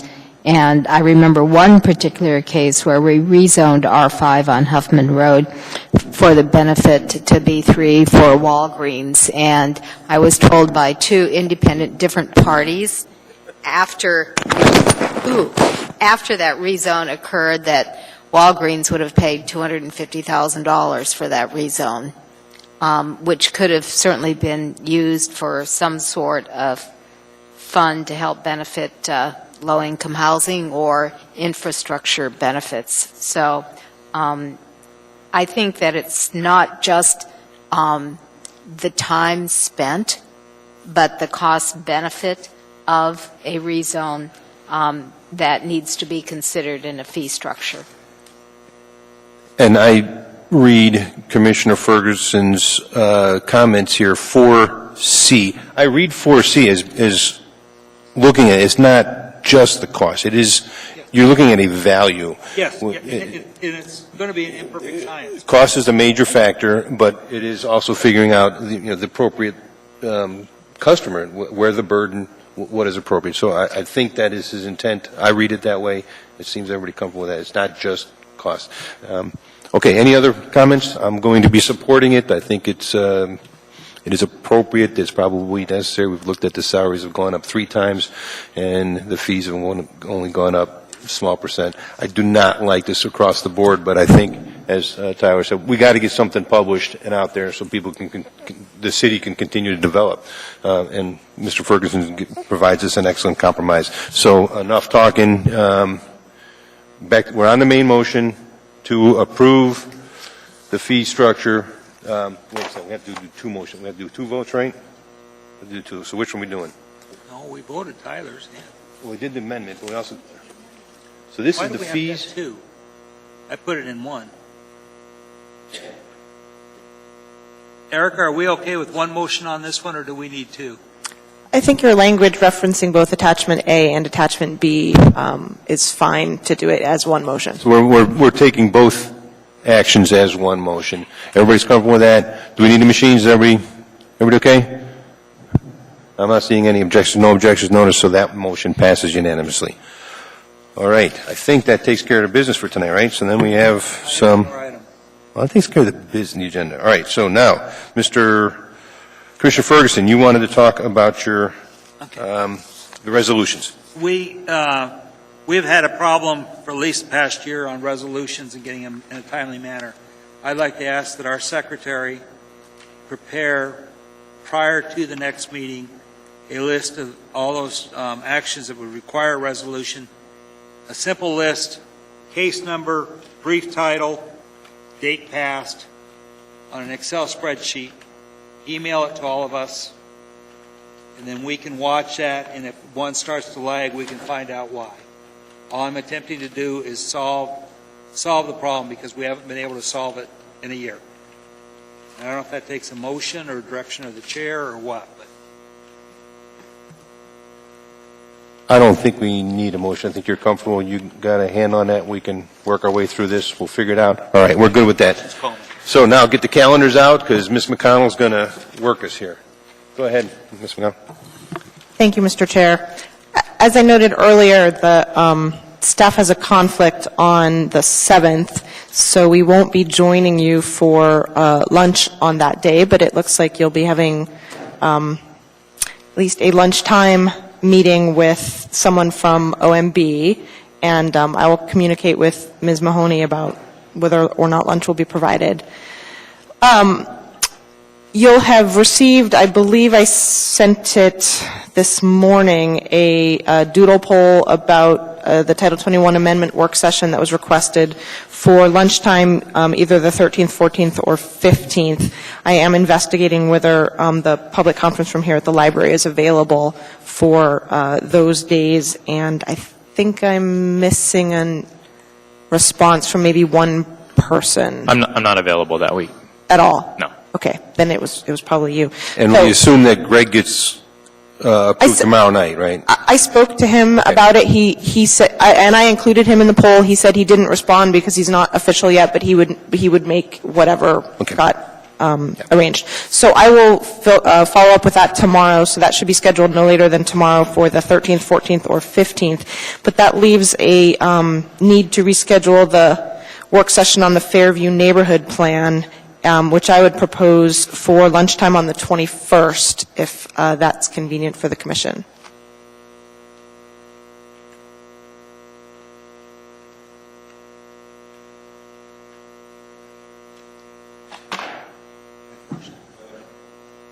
I will not be available on that. I will be out of town that week after the 18th. I believe that conflicts with the Great Alaska Shootout, doesn't it? Not all of us are retired. So I got lost real quick. So the 13th, 14th, 15th, you're trying to schedule, that's the Title 21 fee, If you want Title to, 21 amendments, and then the Fairview, if you want to try to do 2 next week, that's fine. I just didn't want to we ask a lot of you guys, and you're volunteers, and I just Why didn't is there a want to separate overburden meeting you. request on Fairview? Why can't we piggyback it on a regular meeting night or? because we're booked out through, but what is the timeline for Fairview? Because we're booked out through December. Actually, the first meeting that we don't have a work session is January 13th. Fairview is this is their public review draft, and they wanted to walk you through it during this time because the commission has asked for these documents earlier and not when it's a public hearing draft. So that's why they wanted to come to you, because they just released this public review draft maybe a week and a half ago. So they wanted to get it to you at about the same time to walk you through it. Based on our interest in master plans and district plans, is probably prudent, but when? We could try to do it on the 14th and just tell them that they're limited to no more than half an hour of that lunch period. That ain't gonna work, is it? You've you've seen our interest in these plans. I would give that a very small chance of success. So, yeah, 21st isn't going to work for me either. What about starting at 5 o'clock? What about starting at 5 o'clock? On the 18th, yeah, what's AWWU? How long is that one? I wouldn't think that would take, can we try to get both those in one night? I can ask AWU to limit themselves to, 45 minutes. So is starting at 5 o'clock feasible? What else do we have on the 18th? You have the South High. Anchorage High. You have Public hearing? Or so when you heard that back in January, you postponed and requested the school district to come back with an acoustic plan and some other plan, which I'm sorry, I can't remember right now. Oh, a lighting plan, thank you. They have done both of those, and they have additional conditions to propose based on the results of those studies. And because there is now new information and new proposed conditions, it's appropriate to have a new public hearing.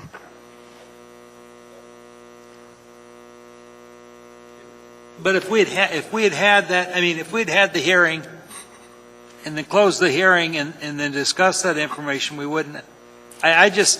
The public hasn't had an opportunity to comment on this new information and the new proposed conditions that are coming from the applicant. Is the hearing limited to those two issues? It should be. So we can limit that. Mr. Chair will be very busy that night. Good practice. Yeah, that'll be real easy. If you're not talking about noise or lights, you got to leave. I'm not sure that's going to work real well. That's all they're going to talk about. It's going to be miserable, guys. We don't want Fairview tonight. We don't want Fairview. Well, you get fed, so you're ready. All right, yeah, I agree. We're not going to be able to do both. Okay. So AWW. So then we're moving into December 9th, Government Hill Land Use Plan Map Amendment, a work session. What's the time criticality of that one? Or we got December 5th director's meeting. Although we haven't had a director's meeting in so long, we probably need to have a director's meeting when we talk with the director, not have a work session.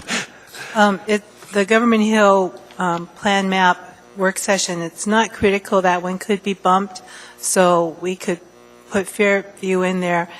Although that's coming toward the tail end of their public comment period on the public review draft. Unfortunately, that seems like the best we can do. Everybody?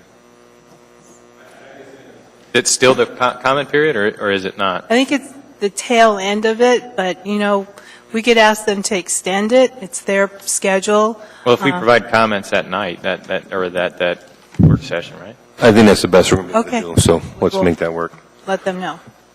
All right. Okay, so we'll do the what else? work session on December 9th, and then also to let you know that the MEA work session on the 16th is not going to happen. The legal department has determined that it's inappropriate to hold a work session on a quasi-judicial item. What is the item?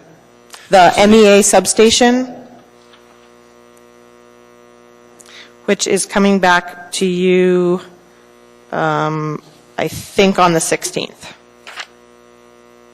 So instead of a work session, it'll actually be It'll be a new conditional use application revised submittal. conditional use. Okay. New hearing. All right. 18th stays the same. The 9th, we're moving Government Hill, and we're putting Fairview on the 9th. And the 16th, we've deleted the work session. Oh.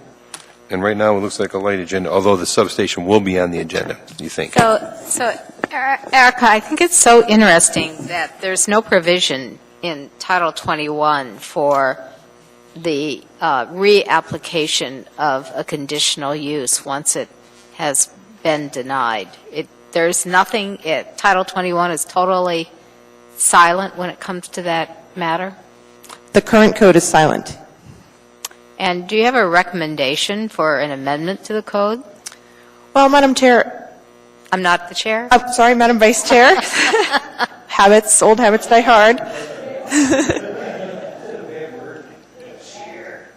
First of all, in my experience, it hasn't been a big problem.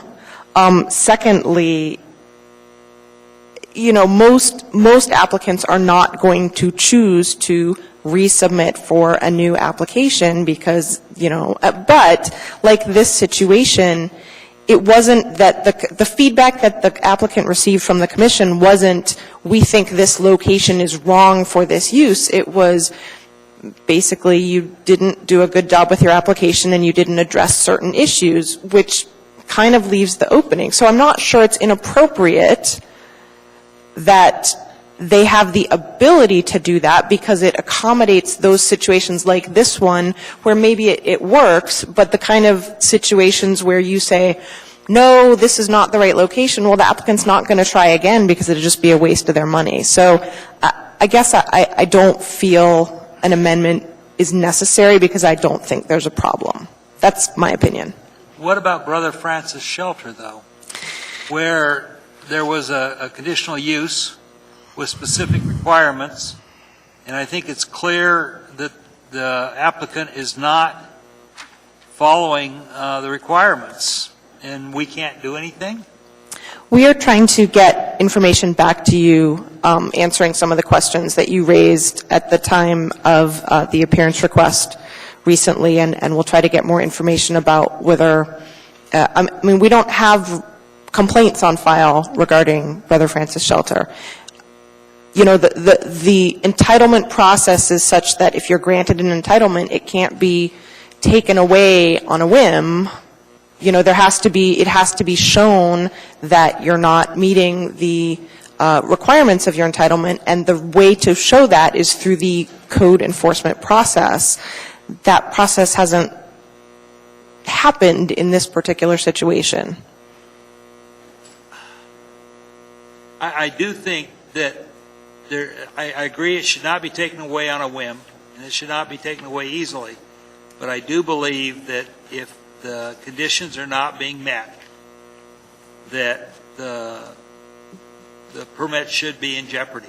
And I don't know what's going on Brother Francis Shelter because I keep hearing multiple stories, and I heard that we're not allowed to see the complaints, and now you're saying apparently they're not complaints, but I keep hearing that there's 19 cop cars responding and all sorts of stuff down there, and just driving by, I'm saying that it appears there's a problem. And maybe the gentleman that spoke didn't do the best job he could, but I do believe that there does look like something needs to happen. And I don't believe shutting down Brother Francis Shelter is the right answer either. I'll say that because the community needs that. Mr. Ferguson, I don't disagree with what you've said. I'm just not. There isn't a provision in code for the commission to revoke a conditional use approval. In the assembly? Not a non-liquor conditional use. So. We'll discuss this some other time and then 10:30 at night. Okay. Can I just say one more thing about the calendar?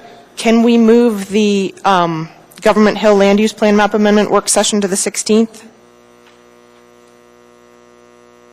What is it?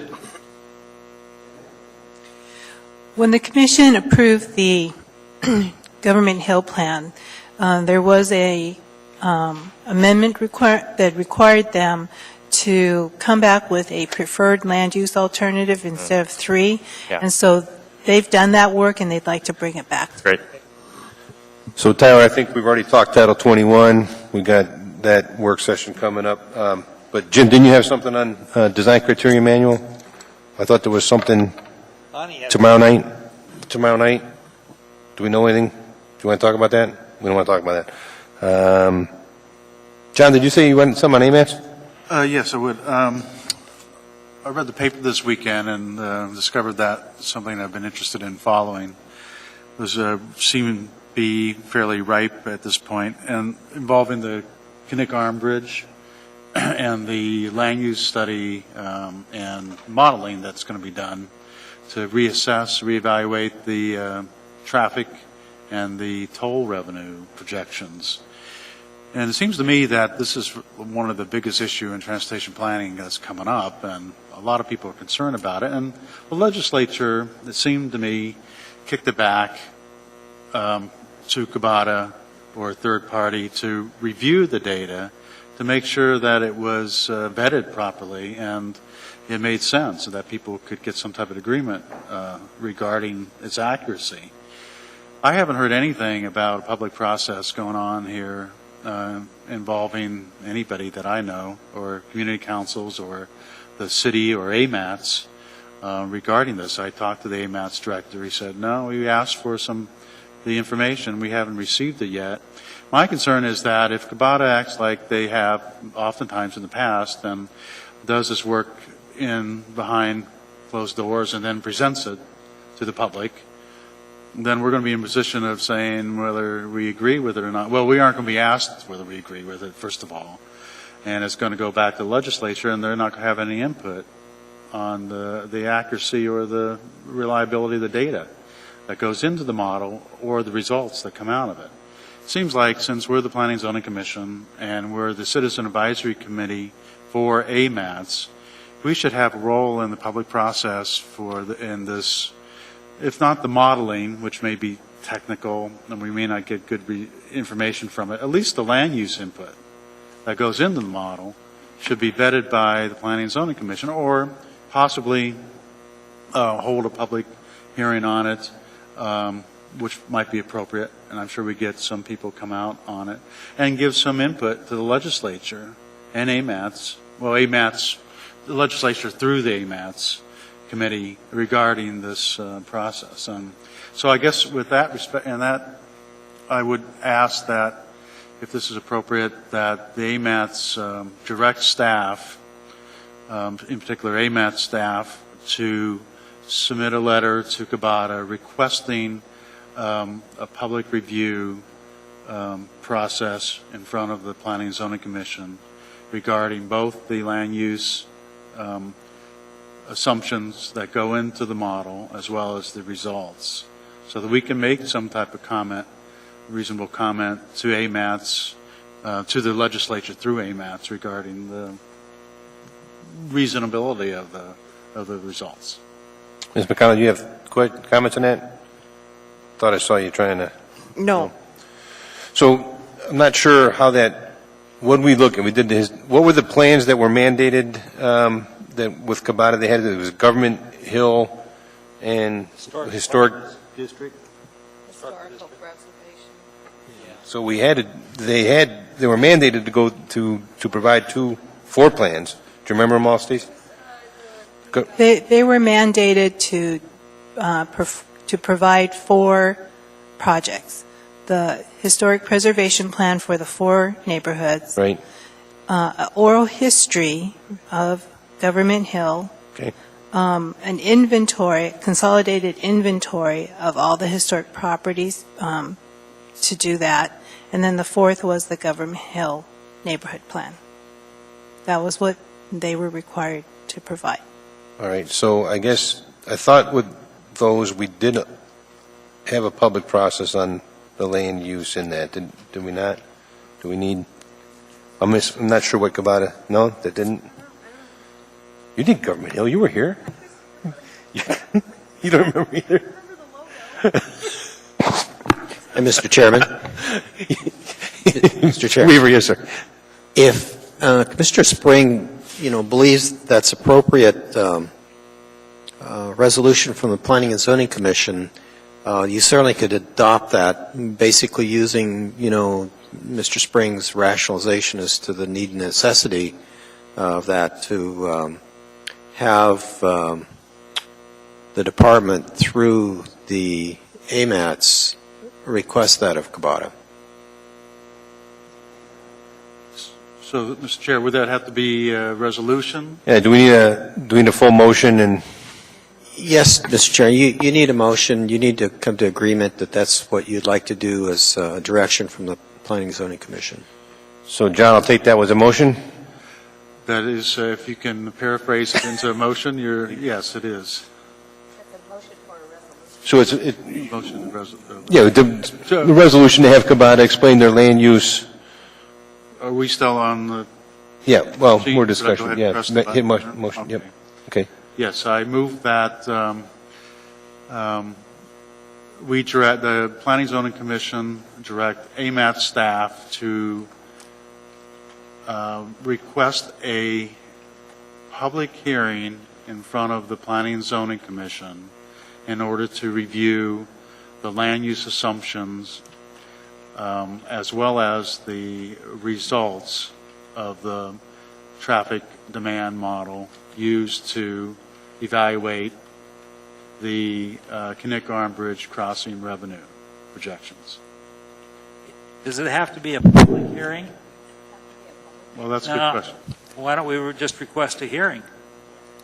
I mean, that would accomplish what you want without tying us up for 4 hours. Well, that's a good point. I do think there's interest from the public, however, to also get a chance to review the data. And if they don't, and I don't know anything about the process, if they aren't opening it up to public to review it or to make comments on it, The I think legislators- that's the only way we can open that process. The legislators taking public on their studies of the traffic analysis, not necessarily the land use, but the traffic analysis, there's been opportunities to. Yeah, but I understand your point, Jim. It's we might open ourselves up to a pretty lengthy. I won't support a public hearing. I will support a hearing in front of Planning and Zoning. I would agree with Jim. I would agree with Jim. I wouldn't support a public hearing, but I would support a hearing, which then is noticed and people can provide comment, written comment, which I think may be a little more productive than a rant. So they would have to, yeah, I agree. So we need some type of packet that has the data available so that the public could look at it as well as the Planning and Zoning Commission. We can't just get a presentation. We have to have documentation that we could take a look at and the public could look at. All right, so you're. After we have the hearing.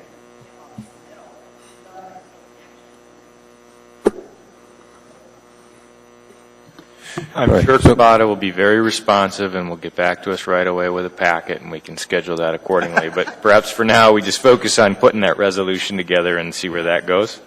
Yeah, so are we, the motion is without the public, as stated, without the public hearing, so requesting AMATS, request Kubota provide us a hearing on a presentation covering land use specifically, but also with the traffic analysis and a summary of the project.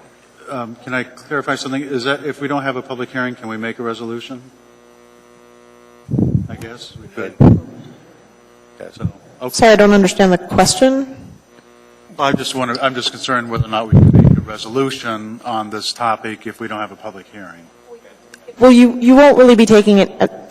You're creating a resolution to request this action, but once you have a presentation from Kubota, you won't necessarily, I mean, you're not approving anything, so you can choose to not take any action, which would result in no resolution, or you can choose to send Kubota, the legislature, whoever, some sort of here are our thoughts about this, and then you make a motion and adopt another resolution. Yeah, we could. It's up to you. A resolution outlining concerns, support, whatever. Okay. Fine? All right. So we have a motion. Did I get a second? Who's seconding? I'll second. I have a second from Ms. Dean. Any further discussion? Do we have any opposition? Everybody in favor? All in favor? All in favor? Everybody's good? We're all good with that, so that one will pass unanimously. Pardon? Now I need someone to make a motion concerning adjournment. All right, we're adjourned. Thank you very much.